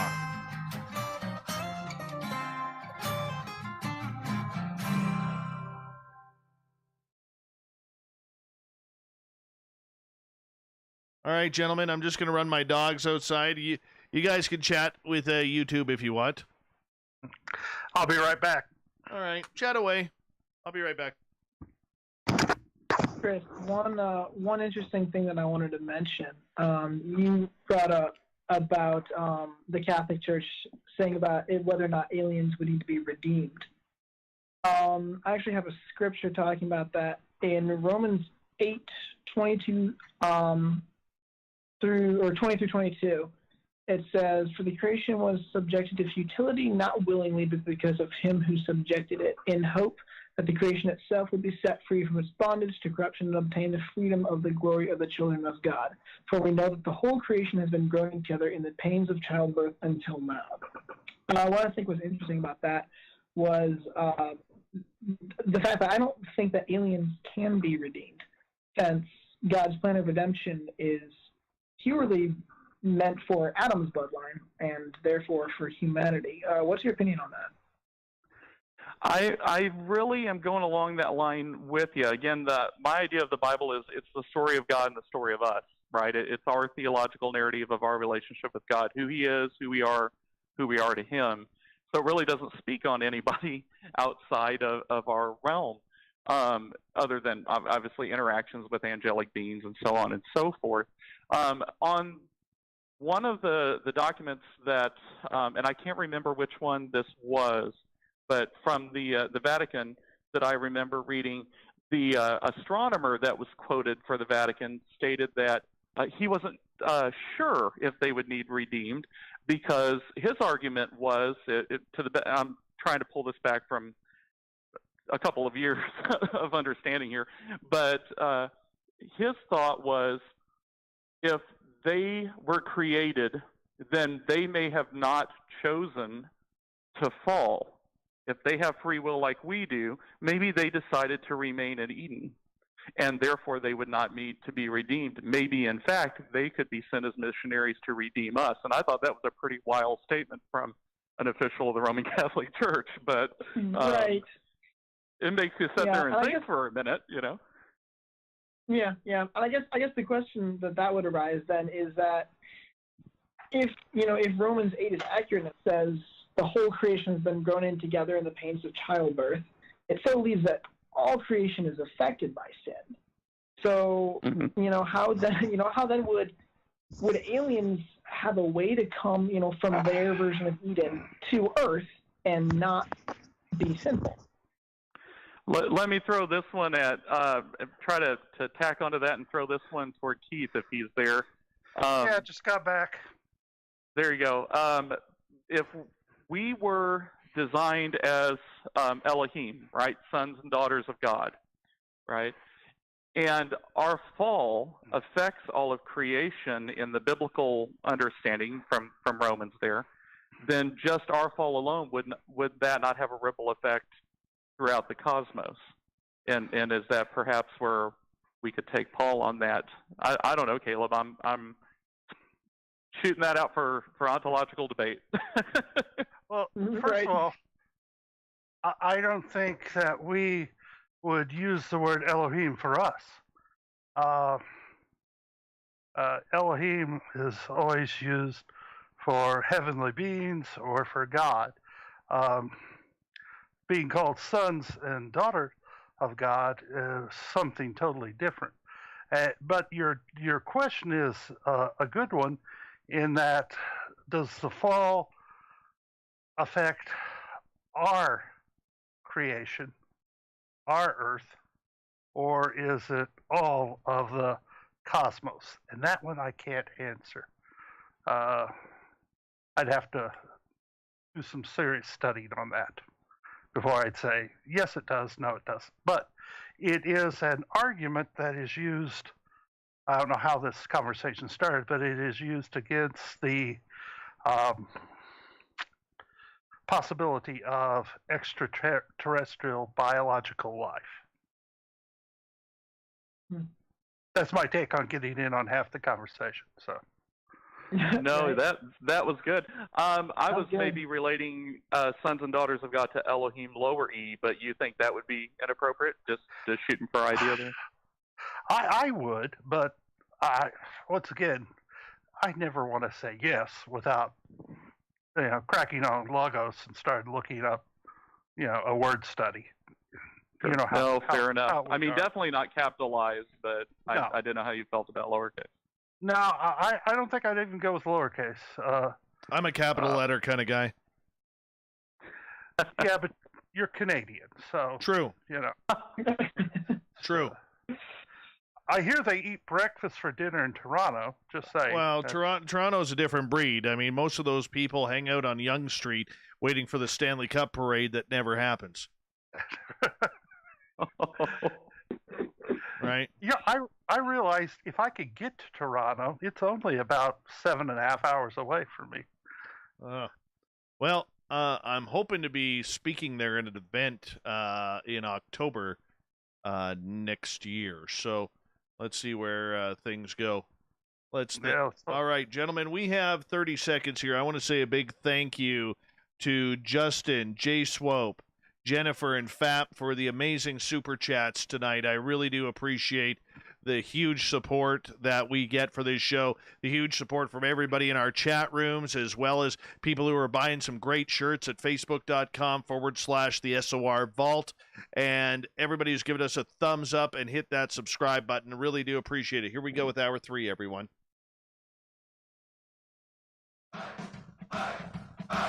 If you'd like to connect with us, head to spacedoutradio.com for all your latest show info. Now, back to Dave Scott and SOR. Third and final hour of Spaced Out Radio is kicked off. Thank you so much for taking the time to join us tonight. We really do appreciate it. I want to remind everyone that you can listen to us on our terrestrial affiliates around North America, as well as digitally on TalkStream Live, Revolution Radio, and KPNL. Remember, all of our archives are free for you at youtube.com/Spaced Out Radio. Just do old Davey the favor, hit that subscribe button. The Desert Clam has set the password for tonight in the SOR Space Travelers Club. What do you got for us tonight, Clam? Oh, yes.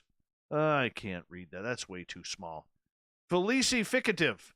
Felicificative is your password. Use it wisely, space travelers, as the Clam sets the password each and every night right here on Spaced Out Radio. Our website is spacedoutradio.com. We have a plethora of features for you, including rocking out to Bumblefoot and reading up on Captain Shirk's SOR Newswire. Follow us on Twitter at Spaced Out Radio and on Instagram at Spaced Out Radio Show. Tonight, for the final time, we introduce our panel. We have pastors Keith Bradley and Chris Wise from the United Methodist Church, and we have missionary student Caleb Longbons here. We're talking aliens, UFOs, and religion. How does it all tie in? Keith, I want to start with you on this one, if you don't mind. Go ahead. How would you react if an alien walked into your church?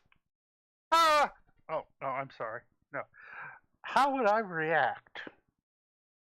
Well, I think, I'd be shocked. I'd be stunned, assuming I knew it was an alien. But I would talk to it. I don't think I would freak totally out. I think I would offer hospitality as we're taught. How about for you, Chris? I think that it would be absolutely amazing.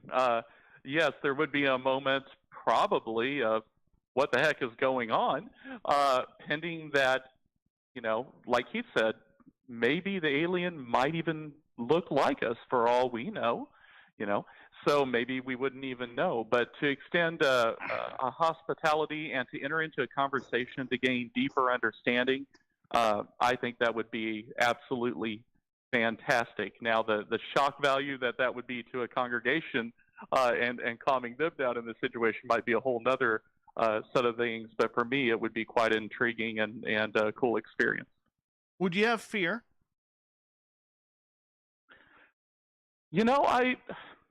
I think it would be irresponsible of me to say no, because there is that element of the unknown. But I don't think it would be a panicked fear. I mean, unless it came in and was acting hostile. But at the same time, if an individual that walked in off the street came in acting hostile, it would be an equal amount of fear. So as long as there was no hostility being shown and just an interest in being there or to have communication, I don't think it would be fear to the point of shutting down or acting out in some irrational manner.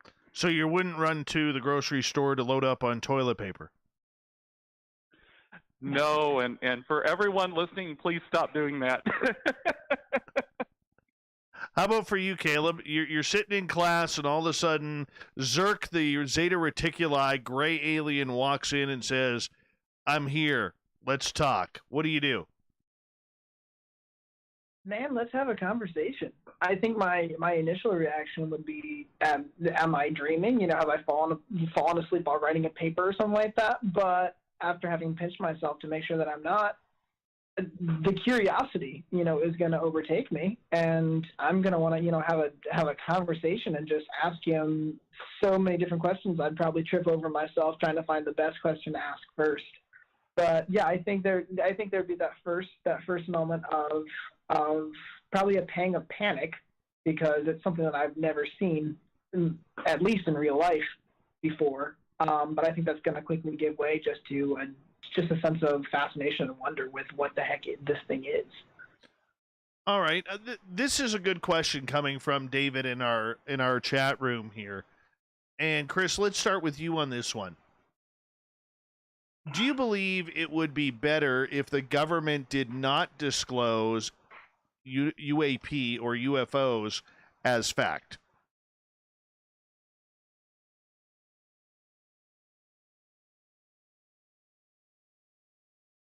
Chris?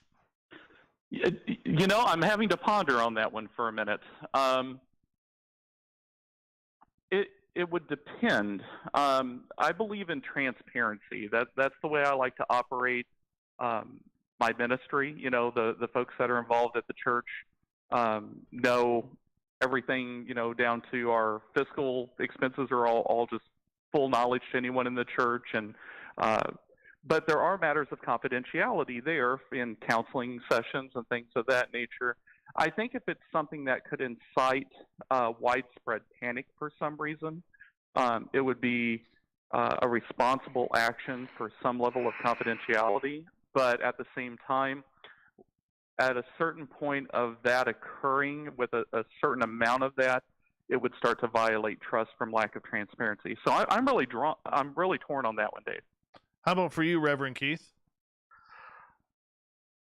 I would like to see more of what is called disclosure. I would like to know what the government knows about UFOs or UAPs. I think where there is a void of knowledge, a void of information, rumors can run wild. More times than not, they're worse than the truth. Let's hope it is in that case. I'm afraid they won't, for the simple fact it would mean that they don't have the power. They can't stop them. They don't know what they are, and I think the government's afraid that we would lose trust if we have trust in our governments anymore. Caleb, as someone who is a little bit younger than everybody else here, I'm curious your thoughts of that opinion.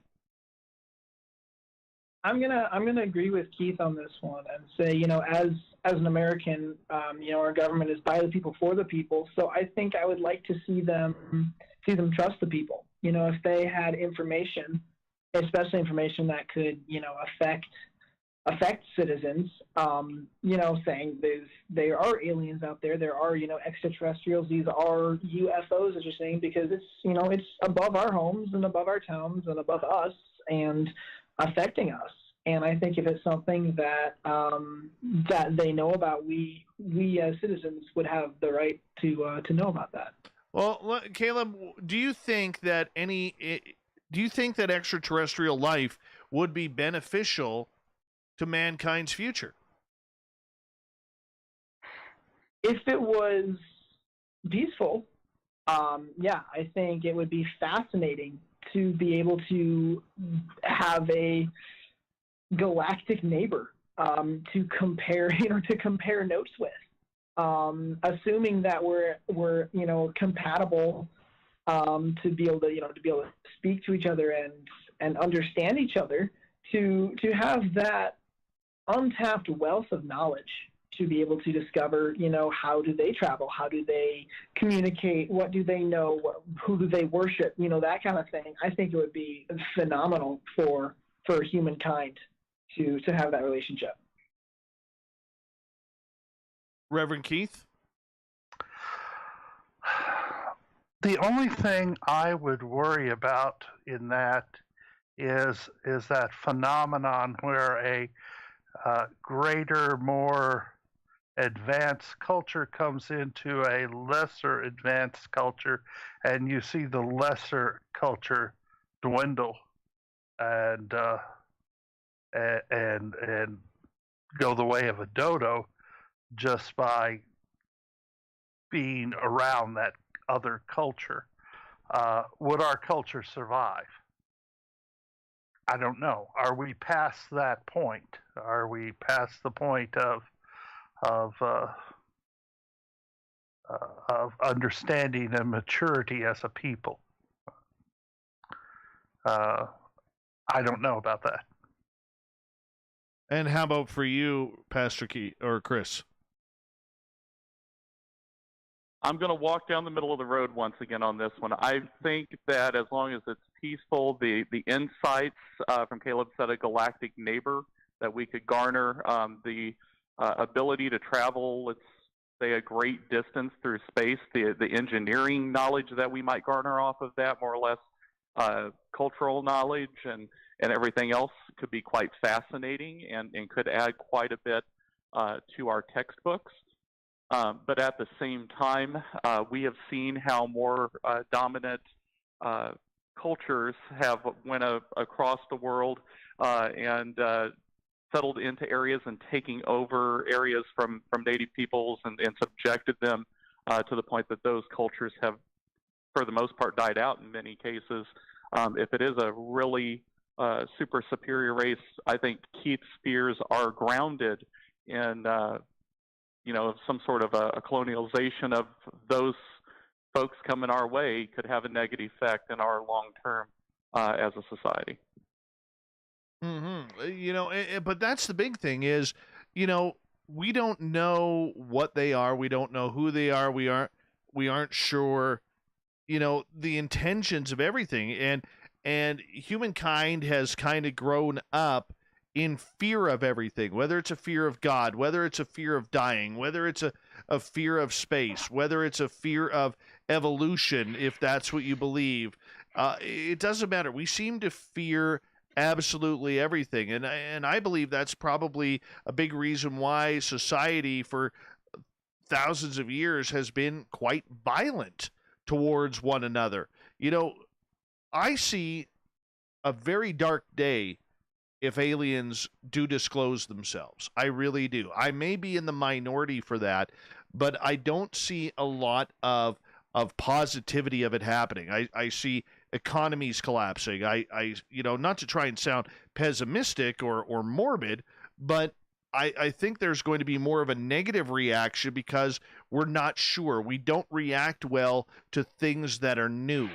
And for me, when I look at it, and I know there's others who will agree with me and many who will disagree, for me, Reverend Keith, I really believe that mankind is not ready for this subject. I really believe that we are way too immature, and that's probably why the aliens haven't disclosed themselves to us, because they realize that we're just a bunch of dimwits. Oh, I don't think I would argue with you. I think you're so right when you talk about the human condition of fear. From the point of view of a pastor, when we teach about even the beginning, the whole Garden of Eden thing, it's based in fear.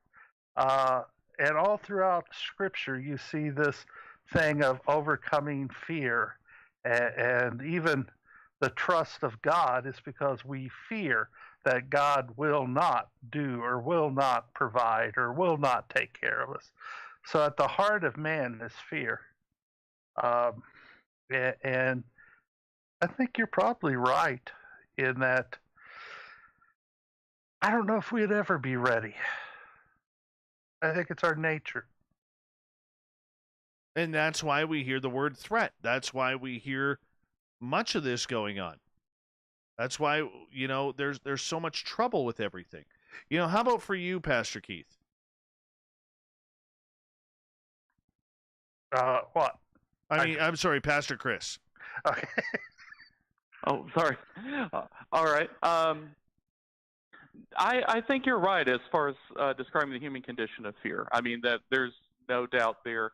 I think part of it, too, though, could be rooted in the experiences that we hear about, as we were discussing earlier in the program.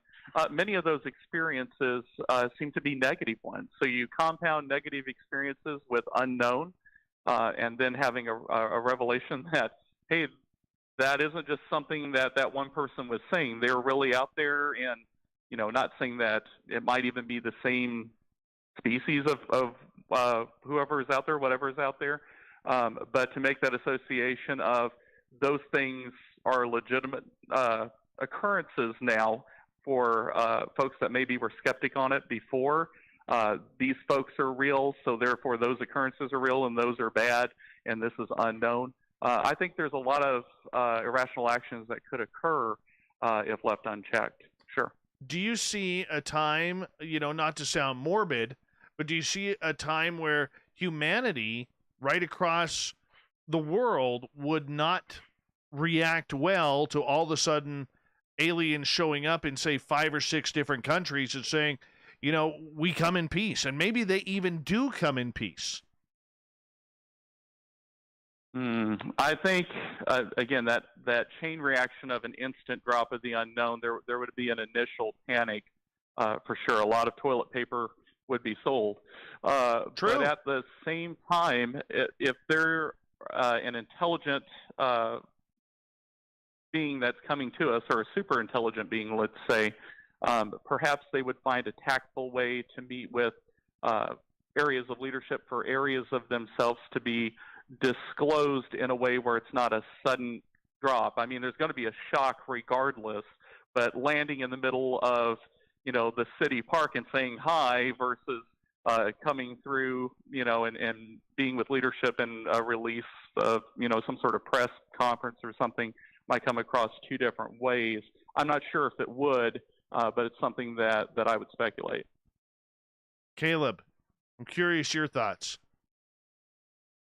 Yeah, I think the, tying into the whole spirit of fear and everything, I think Hollywood has so trained us that aliens are violent and aliens are here to steal our air or steal our water or steal us, that I think the initial reaction, if, aliens showed up in 4 or 5 countries, would be violence.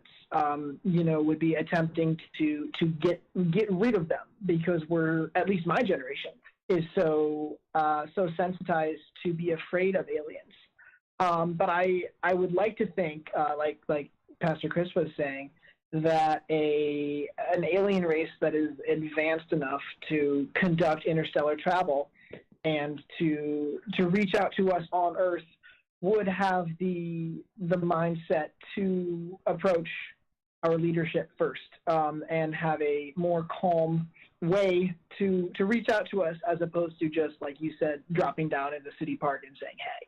That would be the hope, that would be the expectation, but, it's all hypotheticals.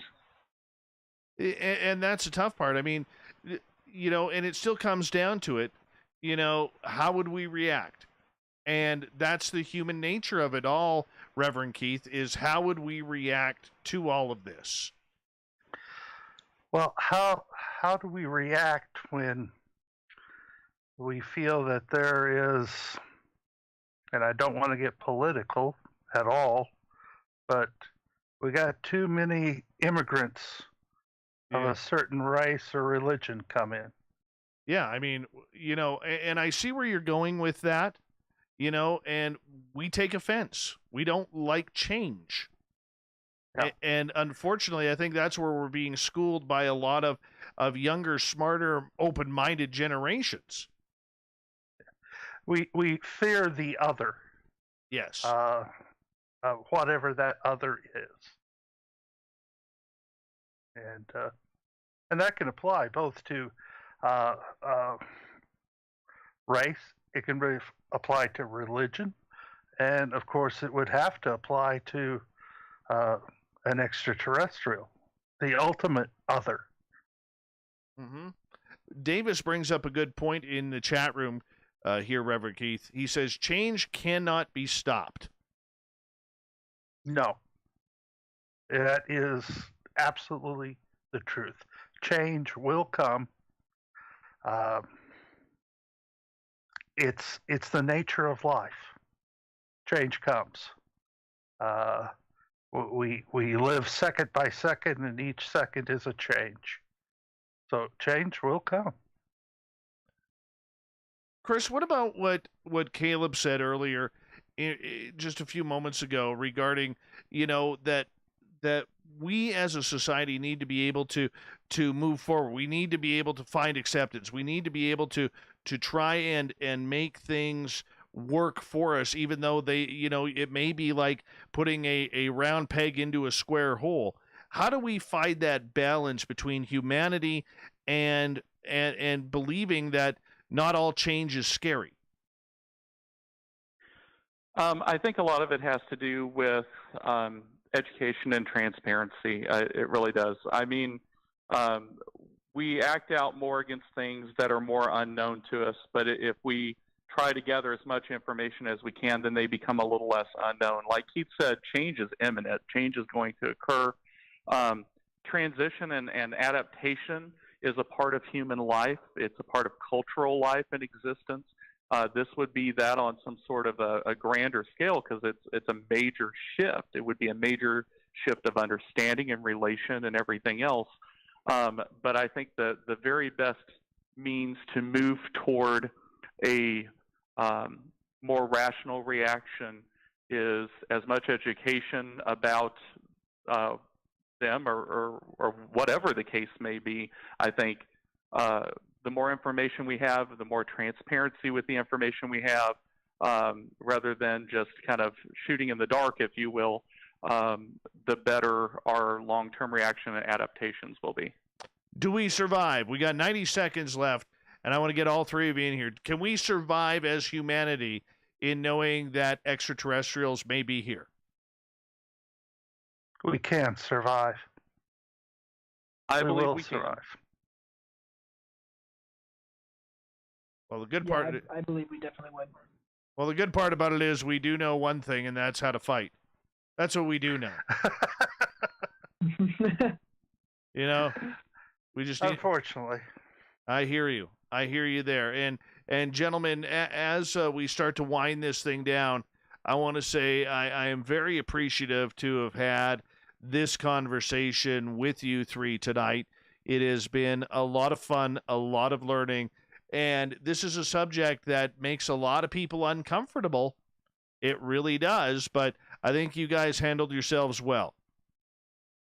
Well, thank you, Dave. I always enjoy it. Absolutely, and thank you, Pastor Chris, for joining us as well. Thank you for having me, Dave. It has been a lot of fun, and I've really enjoyed our conversation tonight. Me too. And Caleb, anytime you want to talk aliens, I know a guy who would like to do that with you, man. I appreciate you having me on, Dave. I've got a whole laundry list of notes here of stuff that I got to research. So sounds like I'm only just beginning on this topic. Well, you know what? If you need any help, you make sure that you get a hold of us, and we'll definitely let you know. Gentlemen, you sit tight. I'm going to take this thing to break here. We want to say a big thank you from the United Methodist Church, Pastors Keith Bradley and Chris Wise, along with Liberty University student Caleb Longbons. Coming up next on Spaced Out Radio, we're going to round third. We're going to head for home with the SOR News Wire and the Thought of the Dave. Stay tuned. Spaced Out Radio coming up next.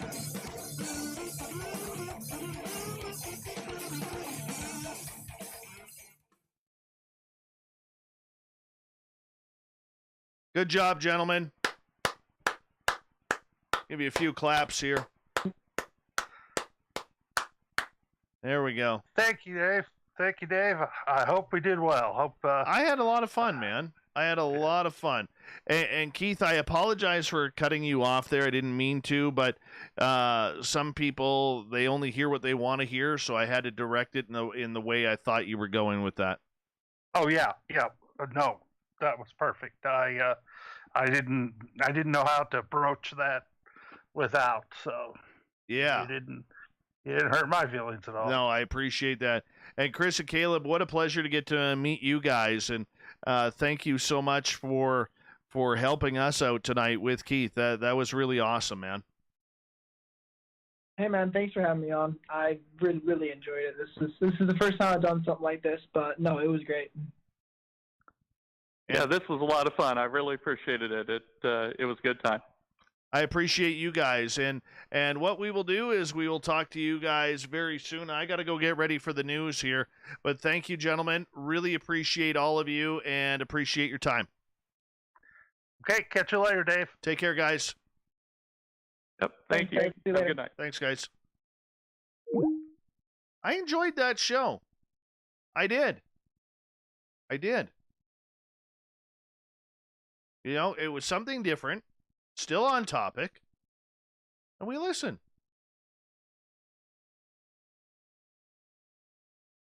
Totally. I had a lot of fun. They were all well-spoken. Yes, they all have their own beliefs and their strong beliefs and what they believe in. But, you know, it was a little bit different than what we normally do, and I'm happy with it. Hey, Terrible Times, good to have you here.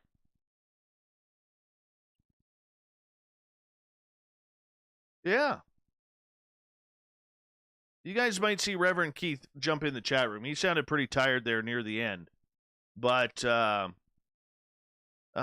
know, the one thing about it is, you know, like Davis, you're saying religion could sometimes hinder your logic. I thought so. So I agree with that a lot too. But I think they did a great job at trying to separate their religious beliefs from their personal beliefs and the potential beliefs. And that's all we can really ask, you know? That's all we can really ask. I got big hair today. Holy cow. Maybe it's just my head that looks big. Holy cow.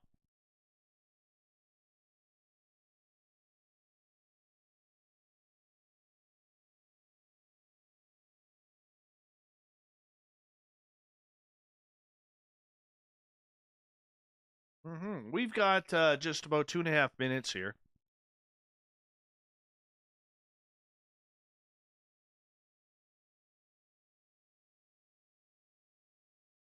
No, that ain't a big brain. That's just, oh, goodness. My hair's been gelled all day. I'm trying to take this gel out. Holy cow. I gotta go get a little bit of a trim on, hopefully, Thursday. No, I'm not a size 9 head yet, man. I'm still fitting into my 8. I am still fitting into my 8.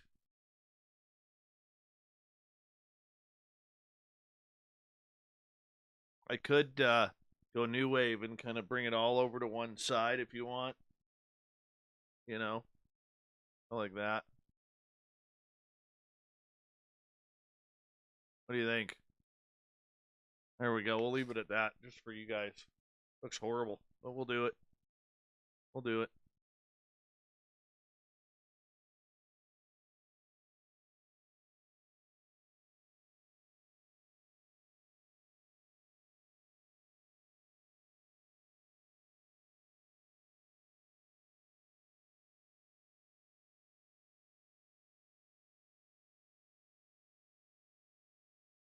I had a lot of fun with that. A lot of fun with that. I am not shaving my beard. I thought you liked my beard, Nicole Sakic. This could be potentially hurting my feelings right now.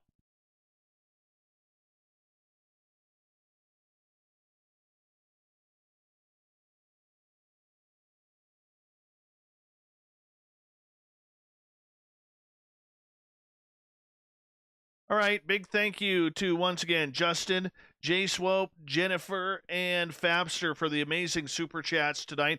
Hi, Iron Dogger. Thank you to everybody who hit that subscribe button tonight, everybody who's given us this thumbs up and down. And don't forget, you can do a little shopping at the SOR Vault, facebook.com/the SOR Vault. Here we go.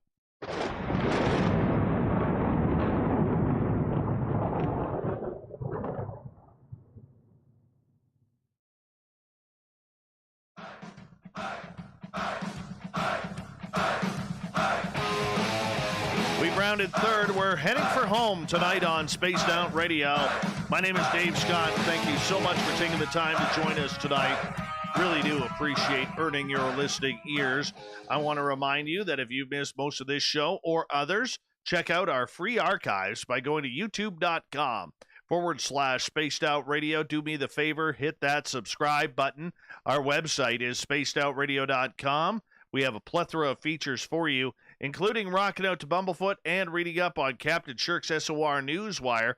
Follow us on Twitter at Spaced Out Radio and on Instagram at Spaced Out Radio Show. Speaking of the news,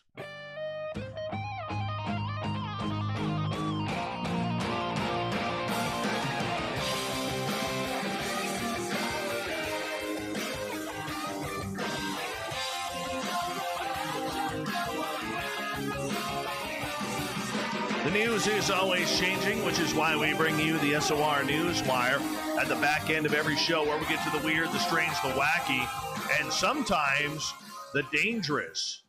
A UFO allegedly came within seconds of colliding with a passenger jet in a very terrifying close call. The rogue object came at the packed Boeing 737 plane, and it almost hit dead on as pilots prepared to land at Leeds Bradford Airport in the United Kingdom. The scare happened on September 1st, was rated a Category A event by the UK Airprox Board, which monitors and investigates near-miss events. The unidentifiable object, which could have been a drone or lantern, was just 10 feet away from the flight arriving from Spain. The Airprox report revealed both pilots suddenly saw a bright light and an object which appeared to be moving toward the craft, almost head-on, slightly up and to the left. The object appeared without warning, and there was no time to act. After landing, the pilots were told that a police helicopter had seen lanterns flying in the area, but the report added neither of the pilots believed what they saw was a lantern. Investigators ruled that a definite risk of collision had existed. The near miss came 3 days before a drone came 3 feet away from striking an EasyJet flight which had taken off from Manchester Airport. The Airbus A320, carrying 186 passengers, was 8,000 feet over Greater Manchester. The drone was flying 20 times above the legal height. Pilots have reported fears of drones getting close to passenger jets. There have been more than 400 incidents in the past 5 years. Was it UFOs? Was it a drone? I'm curious your thoughts. Sex Pistols star John Lydon, also known as Johnny Rotten, has revealed a pretty embarrassing happening. Yeah, he was bitten on his penis by a flea after he rescued some squirrels. The 64-year-old said he has flea bites in several parts of his body after he befriended some squirrels hanging out around his house in Venice Beach, California. Lydon says he doesn't want to blame the poor squirrels and has been liberally applying Vaseline to ease his itchiness. The bites, wow. Last night was murder because of it. The itching, too, it's such a poxy thing to get caught out on. The only way around it, because I'm not going to blame the poor little squirrels, is to Vaseline my legs, he said. I just hope they don't get the wrong idea. The Sex Pistols frontman has opened the door to the wildlife that surrounds his U.S. home and says he's been spending a lot of money keeping his squirrel friends well fed. I am determined to keep the squirrel friends independent, you know. There's no petting. If they want to nudge up, that's fine, but I know it's for a peanut and not because I'm lovely, he wrote in his new book. I could be wrong, I could be right. Wow, do they love me, the food I buy for them? I'm definitely spending a lot of money on these little things. Yeah. Horrible. You don't want to get bit there. Now, Bruce, the fiberglass shark that made Jaws famous and made from the Jaws mold, is ready for his up-close and personal encounters with spectators. The 1,208-pound, 25-foot-long, 45-year-old shark, famous for being difficult to work with on set of Steven Spielberg's classic thriller, was hoisted up this past Friday, up in the air and above the main escalator of the new Academy Museum of Motion Pictures in Los Angeles, where he will greet guests for the foreseeable future, and this time he cooperated. It's the culmination of years of planning, including a 7-month restoration by special effects and makeup artist Greg Nictorero.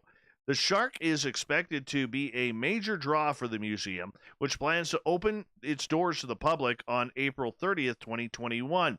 Super fans know that Jaws crew started calling the shark Bruce after Spielberg's lawyer, Bruce Raymer. They'll also know that Bruce will greet guests in the museum. It wasn't technically in Jaws, his replica, and it's the last of its kind. Or he's a replica and it's last of its kind. The 3 mechanical great whites designed by art director Joe Alves were destroyed when production wrapped. But once the film proved to be a box office phenomena, a 4th shark was made from the original mold. For 15 years, he hung at Universal Studios Hollywood as a photo opportunity for visitors until he wound up at the Sun Valley Junkyard, where he would call home for the next 25. Nathan Adlam, who inherited his father's junkyard business, donated him to the museum in 2016. But Bruce wasn't quite camera ready. A quarter century into the California sun, plus all the years of being repainted at Universal, had taken its toll on the poor creature who badly needed care and attention. Nicotero, who has worked on The Day of the Dead and The Walking Dead, said he got into the business because of Jaws and volunteered for the task of bringing him back to life. One of the great things about the Academy Museum of Motion Pictures is that we have access to Academy members in all craft areas of the industry, said Academy Museum Director Bill Kramer. We can call on our members and other members of the film industry who have either worked on the film or that artifact, where it's from, and know enough about the provenance and work that had to be done to help us restore it. We're incredibly privileged to be in this position. Yeah, I can tell you right now, I'm not going. My luck, that shark will attack. I know it's dead. I know it's a robot. I know it's hanging there. I know it's stagnant. I know it's not alive. But for that one brief moment when I walk through those doors, if I were to, oh, all hell would break loose. Yeah, I know that shark would come alive. I totally know that. Not going. Not one bit. Police in North Carolina say a woman was arrested and charged with striking another woman with a baseball bat at a Walmart. And no, this happened in North Carolina, not Florida. What's going on here? The Burlington Police Department said in a news release that officers were called last Wednesday afternoon to the store in response to reports of an assault. The news release said the officers located the woman who had been struck with the baseball bat and had non-life-threatening injuries. Witnesses say the woman who was struck was left bloody and appeared to have been attacked without provocation as she was walking. Other shoppers and employees came to the woman's aid. The police news release said the victim and suspect didn't appear to know each other, and the motive for the attack was unclear. The suspect, 31-year-old Candace Coles, was charged with felony assault with a deadly weapon, inflicting serious injury, and was being held at a local jail. A lawyer representing Coles didn't immediately respond to an email seeking comment, but there were major slow pitch teams in the mixed variety looking for a new cleanup hitter. I added that in. I don't know if you noticed that or not. Here's a cool story. I don't know what is going on here, but this is weird. And we mentioned it during the show if you tuned on in, but a mysterious monolith was discovered in a remote part of Utah after being spotted by state employees counting sheep from a helicopter. The structure, estimated to be at least 10 to 12 feet tall, appeared to be planted in the ground. It was made from some sort of metal. Its shine in sharp contrast to the enormous red rocks which is surrounding it. Utah's Highway Patrol shared images of both the sheep and the monolith. Gorgeous sheep, by the way. The helicopter pilot, Brett Hutchings, said that's about the strangest thing he's ever come across in all his years of flying. Hutchings was flying for the Utah Department of Public Safety, which was helping wildlife resource officers count bighorn sheep in the south part of the state. One of the biologists is the one who spotted it and we were just happening to fly directly over top of it, Hutchings said. He was like, whoa, whoa, whoa, whoa, whoa, turn around. And I was like, what? And he's like, there's this thing back there. We've got to go look at it. Hutchings said the object looked man-made and appeared to have been firmly planted in the ground, not dropped from the sky. I'm assuming it's some sort of new wave artist or something, or, somebody that was a big 2001 Space Odyssey fan, Hutchings said. The monolith and its settings resembled a famous scene from Stanley Kubrick's 1968 film in which a group of apes encounter a giant slab. The somewhat monkey-like behavior of two crew members dressed in sci-fi costume-like overalls who found themselves compelled to climb onto each other's shoulders in an apparent effort to see over the top of the rectangular cuboid only added to the impression. We were just kind of joking around that if one of us suddenly disappears and the rest of us make a run for it, Hutchings said. Bighorn sheep live in some of Utah's most rugged and remote areas and survive in hostile climate conditions. Fearing amateur explorers might get stuck in the wilderness while seeking out the monolith, the flight crew have not revealed its exact location. Some observers compared the monolith to the plank sculptures by artist John McCracken, who lived in New Mexico and New York until his death in 2011. McCracken's gallerist, David Zwerner, did not immediately respond to a request for a comment. Artist Liam Sharp summed up the people's fascination with the discovery in 270 characters or less, putting it into the portals of the world. I love this. I imagine it's a piece of art, but what if it isn't? This thing is weird. I think it's art too, but you never know. You never know. There could be an alien species out there having some fun with us. It's always aliens. You guys should know that by now.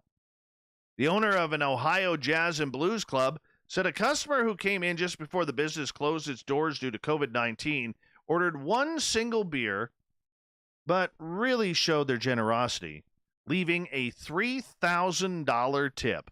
Brendan Ring, owner of Nighttown in Cleveland Heights, said a customer came in during brunch on Sunday, the last day before the business was due to close for the second time amid the pandemic, and ordered a single Stella Artois beer. Apparently, he was staying thirsty, my friends. The man handed his bill to Ring and told the owner to split the tip among the waitstaff. Ring said he initially was shocked to see the man had written a $300 tip for his $7 bar tab, but when he put his glasses on, he realized the tip was actually $3,000. The owner said the big tip will come as a big help to his staff, who are facing 6 to 8 weeks of Nighttown being closed. Ring said the business previously was open 364 days a year, only closing on Christmas, but he made a preemptive decision to close this week due to the spreading of the virus. I have to consider my staff, right? He said. In the last 2 weeks, this COVID has gotten very, very close to all of us, and I've had 4 customers, really close customers, get it. Well, it's awesome that he's going to share that with his staff. I don't know if I would want this job. I know somebody who would. Nate Rudd, the Bigfoot hunter. Apparently, he absolutely loves the Hallmark Channel. And when he's in our chat room, make sure you bug him about that. I've seen pictures. It's true. A website dedicated to reviews of electronic devices and services is offering a cheer-loving cinephile that chance to make $2,500 by completing an unusual job, watching 25 classic holiday films in 25 days. Website reviews.org said the chief holiday cheermeister will receive $2,500 and a year-long subscription to Netflix, Hulu, Amazon Prime, Disney Plus, HBO Max, and Apple TV. The person will be required to watch 25 pre-selected holiday classics, including Elf, good one, It's a Wonderful Life, great one, The Polar Express, probably one of my top 2, and Home Alone in a 25-day period. The cheermeister will then be required to complete a questionnaire about each film, and at the end will select the best of the bunch. Applications are being accepted on the website through December 4th, and the winner will be announced December 7th. Question. Shouldn't this draw already been taking place? I mean, think about it. You're doing it in December, and you have 25 days. That means you're going over Christmas with Christmas shows. Oh, that's a no-no in my house. $2,500 is not worth playing Christmas music or watching Christmas-themed televisions after Christmas. It's like breakfast for dinner. There's certain things you don't do in life. That's one of them. Watching Christmas shows. That's World Junior Hockey Championship time, people. World Junior Hockey Championship time, leading up to the big New Year's Eve game between Canada and the United States. Don't get it. An animal rescuer in New York State came to the assistance of a deer spotted swimming in the Long Island Sound with a bucket of paint stuck over its head, or a paint bucket. Floridia said he initially tried, or I missed that one. Sorry. Frank Floridia from the Strong Island Animal Rescue League responded to the scene near Port Jefferson. When members of the public reported the deer swimming with a bucket over its face, Floridia, sounds a lot like Florida, said he initially tried to swim out to the deer but found the water was too cold. Nearby boater came to his assistance and ended up hanging off the side of the boat as he pulled up next to the deer, which was apparently disoriented and swimming in circles. Floridia said he was able to guide the deer back to shore, remove the bucket. I bear hugged her against the boat, and he drove us back to shore. As we got back to shore, I was still holding her at the front of the boat. She seemed very calm. She knew she was being helped. And finally, a good news story out of Florida. A man, Florida man, actually not getting in trouble, but helping someone after he rescued his puppy from the jaws of an alligator diving under the water and wrestling the reptile, all without dropping the cigar in his mouth. 74, you got to see this. I mean, the cigar is soaked, but he never let it go. Must be a good Cuban. 74-year-old Richard Wilbanks was walking his Cavalier King Charles Spaniel Gunner around the pond near his retirement home when the alligator raced up from the water and grabbed his dog. Came out of the water like a missile. I never thought an alligator could be that fast. It was so quick. Cameras set up by Florida Wildlife Federation and the F-Stop Foundation captured the encounter, which shows Wilbanks in the pond, his head submerged as he tries to grab a hold of the alligator. He then emerges holding the reptile, which still has the dog in its jaws. In Wilbanks' jaw, though, is the cigar. This guy's a man. A man's man. Yes. I bet you he dried out that cigar and smoked it. Wilbanks moves to the edge of the pond while trying to pry the dog free. Eventually he succeeds, and Gunner runs away while Wilbanks tries to extract his own hand from the creature's mouth. Gunner has since seen a vent. While he suffered from a small puncture wound to his stomach, he's otherwise fine. That is one tough dude. Fighting alligators for his dog. Manly. Very manly. I'd have dropped an elbow on it, too. We didn't, though. Thought of the Day happens every night at this time, where we ask a question on our Facebook and Twitter pages, then read your responses on the air because we love the audience participation around here. Today's Thought of the Day is as follows. What role does religion play in ufology and potential extraterrestrial life? Marty. Beautiful clown today, Marty. Thank you. Some people, ufology is a religion. If you don't think so, try debating someone in the field who has a different view from yours of what they are or where they are from. Alex, none, because religion looks backwards and we should be looking forward instead. It's for those that don't want answers. John, invite Diana Pasulka on for that discussion, Dave. I believe Bob is friends with her. Hope you are well to hear. Yeah, we're going to have Richard Dolan next month's Science Bob and Friends. Richard Dolan will be our special guest there. Jason, when presented with the reality of ET life, people of faith reach out to their religious leaders for guidance. So religion plays a large role in ufology. I just hope those leaders have an open mind and a heart to embrace the truth. Andrew, the phenomenon would still be here with or without religion. Moving on. Damien, can we separate them? Wayne, it's in sections of the Bible, in the Gnostic texts, it's in religious scriptures of the ancient Chinese dynasties. Jeff, depends on the religion.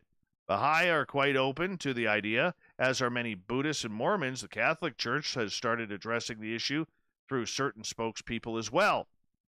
Davey, it provides a framework that people have used to try and explain and understand the phenomena, just as the extraterrestrial hypothesis does today. Heidi, I'm not particularly religious, but in my Father's house there are many mansions. Is there a thought-provoking verse for many people? And the very fact that any higher power would by its very existence be extraterrestrial means religion does have some part to play in ufology, but maybe not in a way we are acceptable to comprehend yet. Lucia, well, God reigns above all. Kim, in the Bible, Leonard Nimoy, for the introduction to the early episodes of In Search Of TV show, would always use when doing episodes of UFOs, and Ezekiel saw the wheel. And in those passages, many interpret it to be a cherubim, but the way I read it, it's of alien craft and aliens he met and saw. And Salmo, they should stay out of it. No roles. Lori, none and all. It said worlds without end. If you look at the human brain and big wide universe and how it works, it's like we're a giant brain and some master engineering it. Uncle Dale and his power stash. An American cosmic tenured professor, Diana Pasulka, makes a strong case that many people in the UFO experiencer and enthusiast community are practicing a religion. It's a fascinating read. Tom, should be no role. Jay, UFOs validate higher dimensions that interact with us. Ancient people had the same experiences, and the church sanitized it to keep masses asleep to their own gifts. Russell, unfortunately, they've always been mixed up together. Christians like Reverend Billy Graham believe UFOs were piloted by angels. Fast forward to 2020, and now the fundamentalists think they're demons. Ufology is caught up in 5D ascension, New Age religion.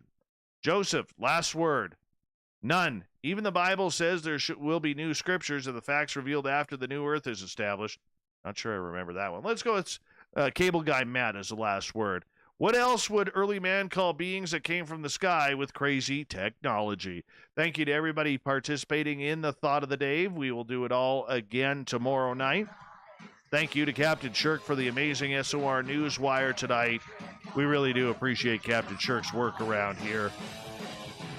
And, of course, to Reverend Keith, Reverend Chris, and Caleb for coming on, talking UFOs and religion. It was a great show tonight. We got Mr. Ron Bumblefoot Thal rocking in the background with Little Brother is watching. Bumblefoot is the official music of Spaced Out Radio, rocking us in and out of every single show. You know what to do. Get your horns up for the guitar god himself. Special thanks to everybody listening in at home, in your cars, at work, wherever you may be. Thank you to everyone participating in our chat rooms on Spreaker, YouTube, LGAB, and on Twitter at hashtag Spaced Out Radio.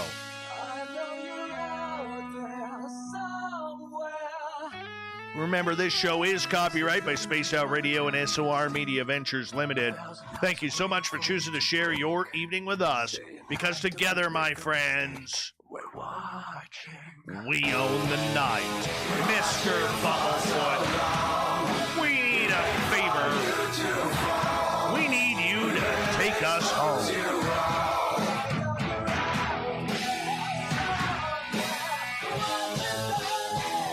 Yes, the Woo train has docked for the night. But tomorrow, my friends, we shall ride again. Your seats are always available. Your tickets never expire. And if you want to bring a friend, we got room for them too. Good night.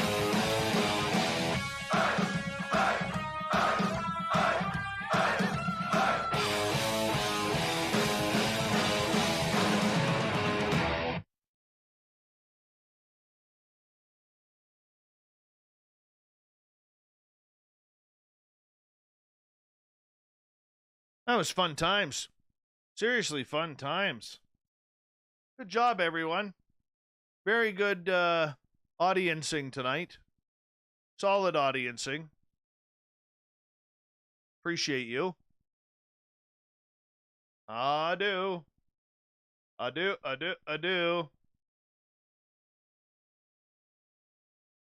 It's amazing how angry some people get with that, though.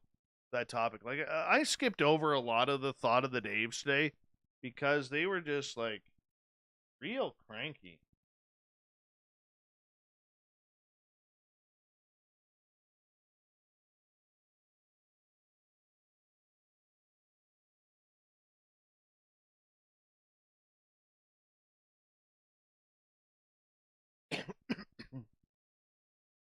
I just don't get it.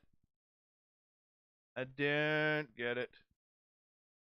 I mean, I understand it. Okay, I do. I just don't get it. I mean, we got to be better than that.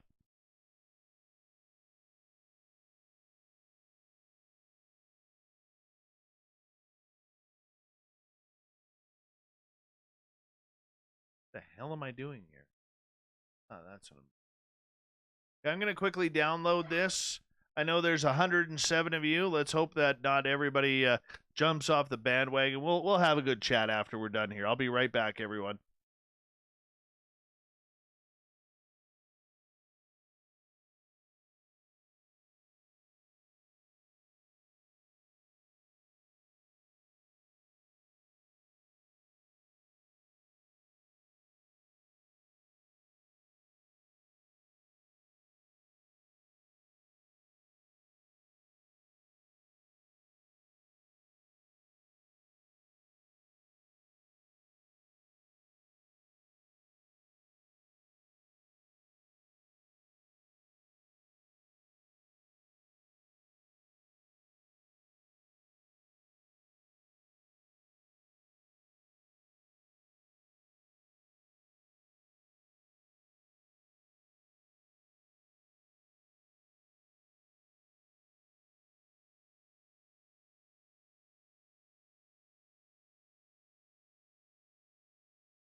All right, I am back.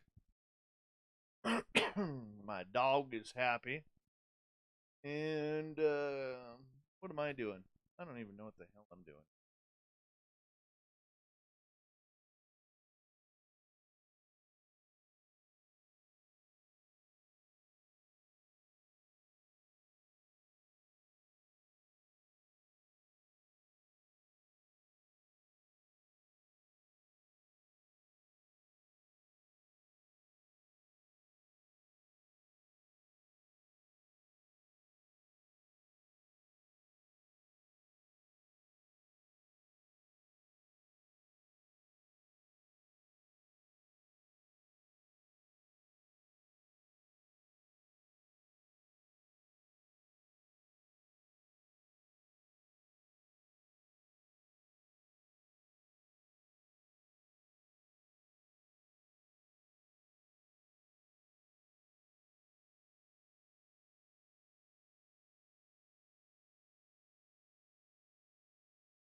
Fapster.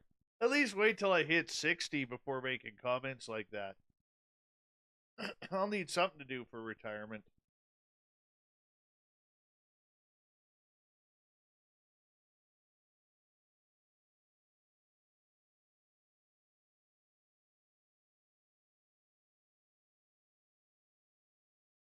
Hey, is Nicole still around?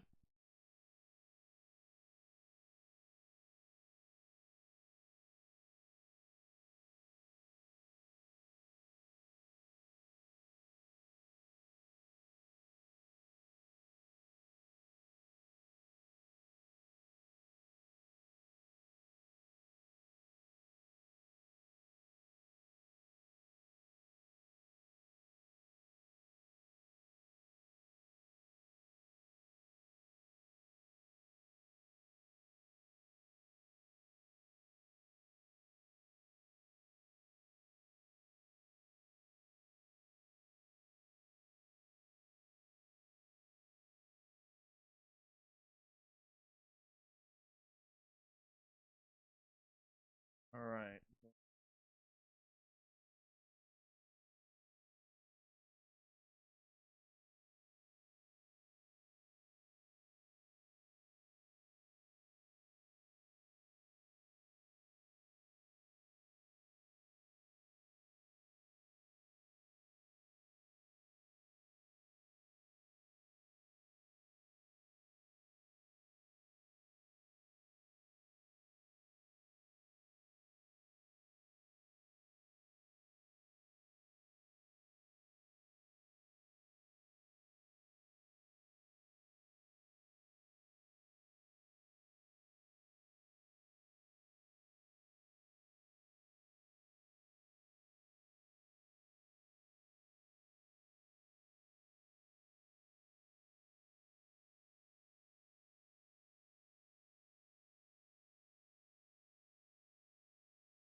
Cut this thing up, shall we?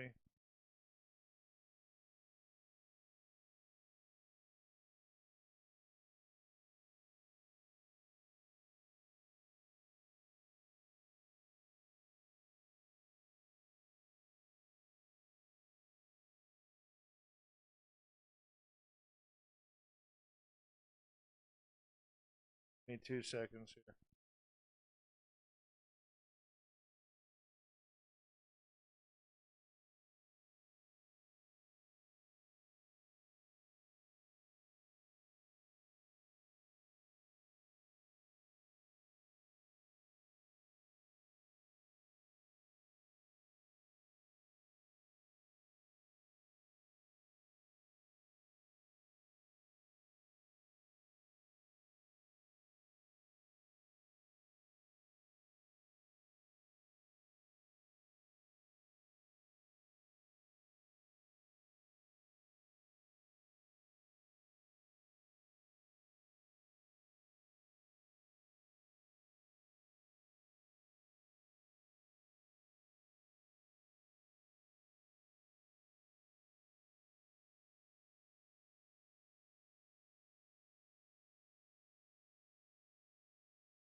Sorry about that. I had to make a quick phone call.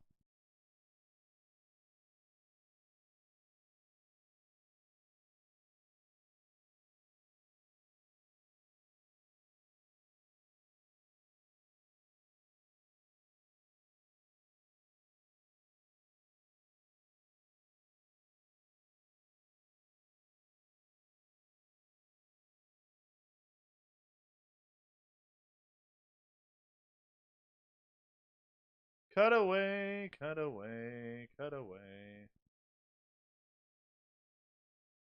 I went on mute on purpose, so you guys know. Sometimes I gotta keep quiet about some stuff that I see.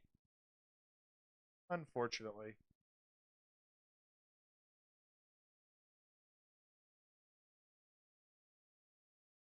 Hey, gorgeous Larry. You know, Larry, I'm never gonna let you live that down. You know that. Oh, gosh, that's still funny to me. Maybe it shouldn't be, but it is. And I don't care. Not dead air, Ron. We're not on the radio anymore. You weirdo.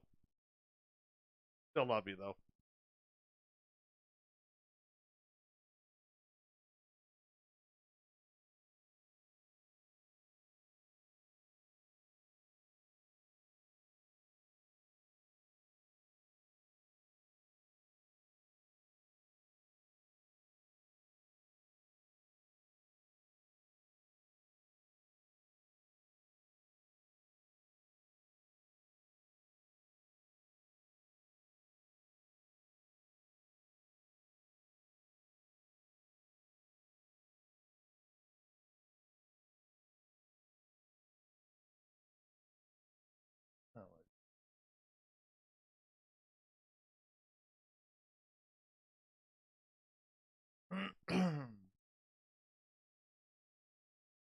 What just happened where? Mere person. Hi, gorgeous Teresa. How are you?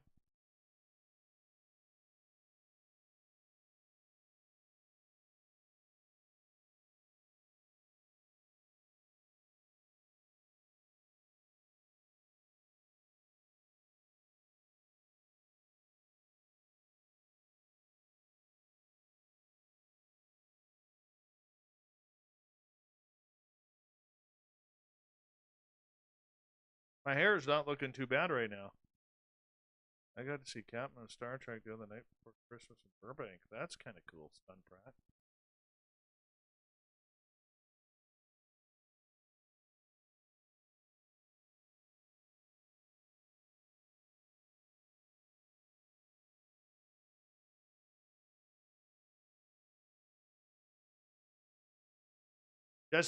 Jessica McCreary, I've seen your photo. You have amazing hair as well. I'm just saying. Seen your photo. You got a pretty amazing hair there, lady.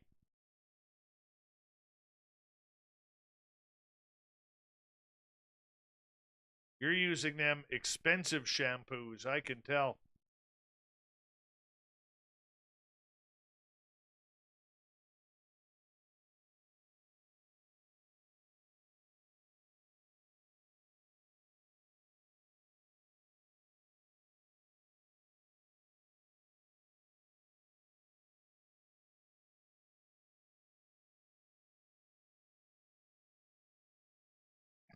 Jessica, you look nothing like me.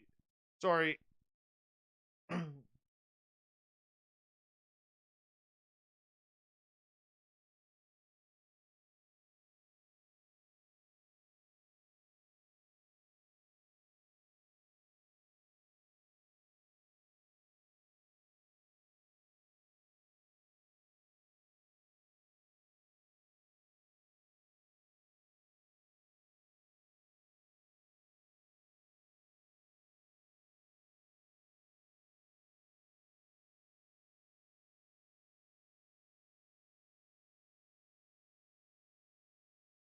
Ooh, this is a tight edit here.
We just had Preston Dennett on a few weeks ago. Mapster, you should be a Vidal Sassoon model too. You and Worsley together. Actually, Fabster, I could see you being more of a Pert Plus kind of guy.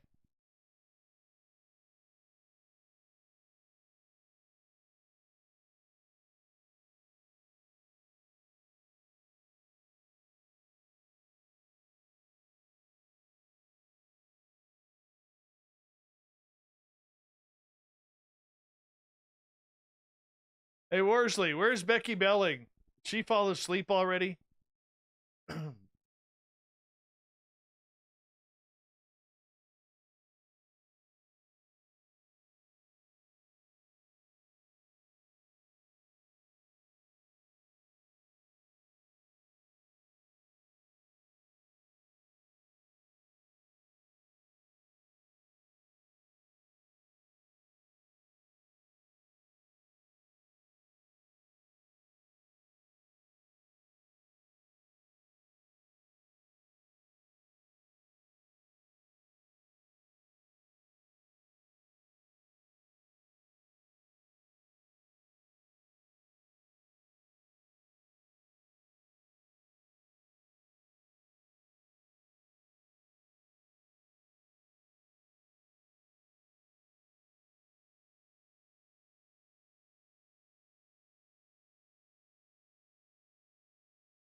All right, guys. Almost time to get your verification codes ready.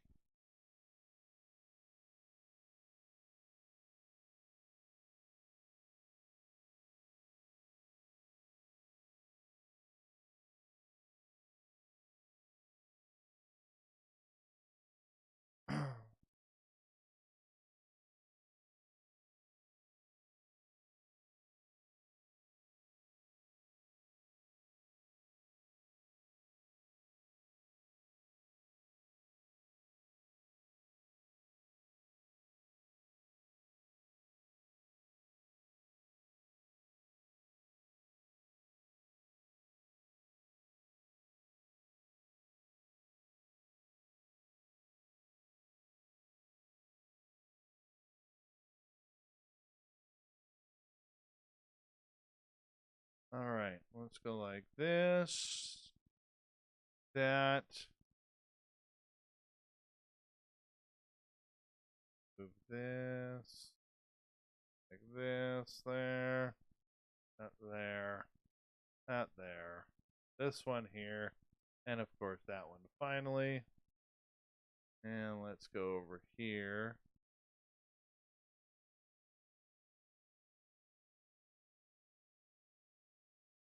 Drop that in here. Go to 9 specs. That. Right there.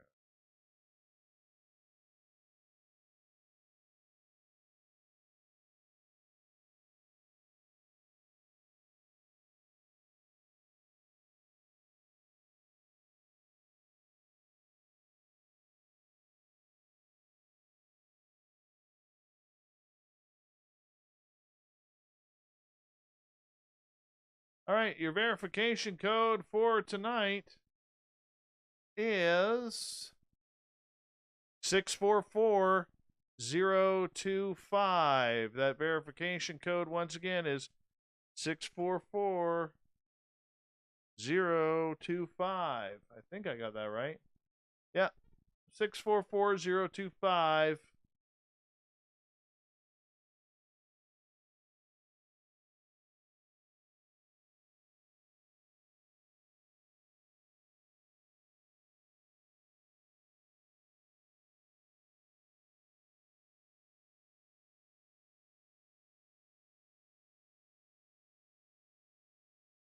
Who got it? Who got it?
That's done there. Go here and load this sucker up.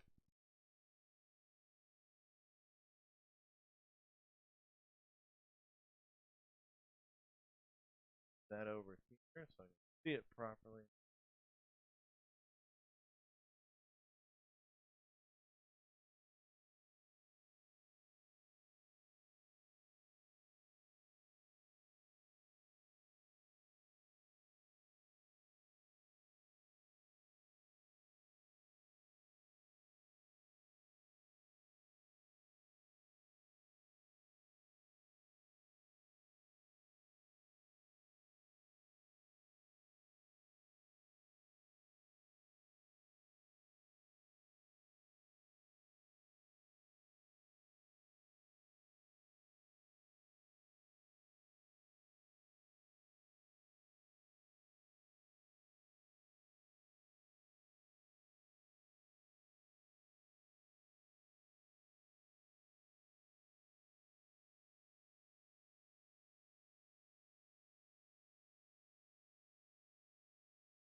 Let's see.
Oh yeah. Oh, you guys should all go read Twitter right now. Go read UFO Twitter. It's going crazy right now.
No, I have 3 kids.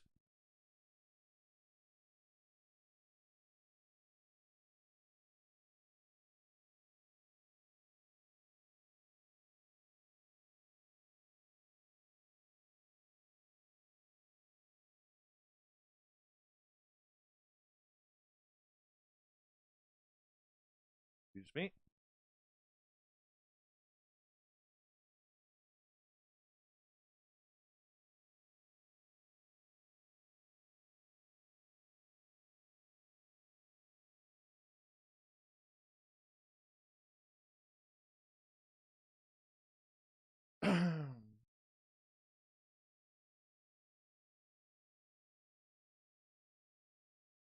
That's done.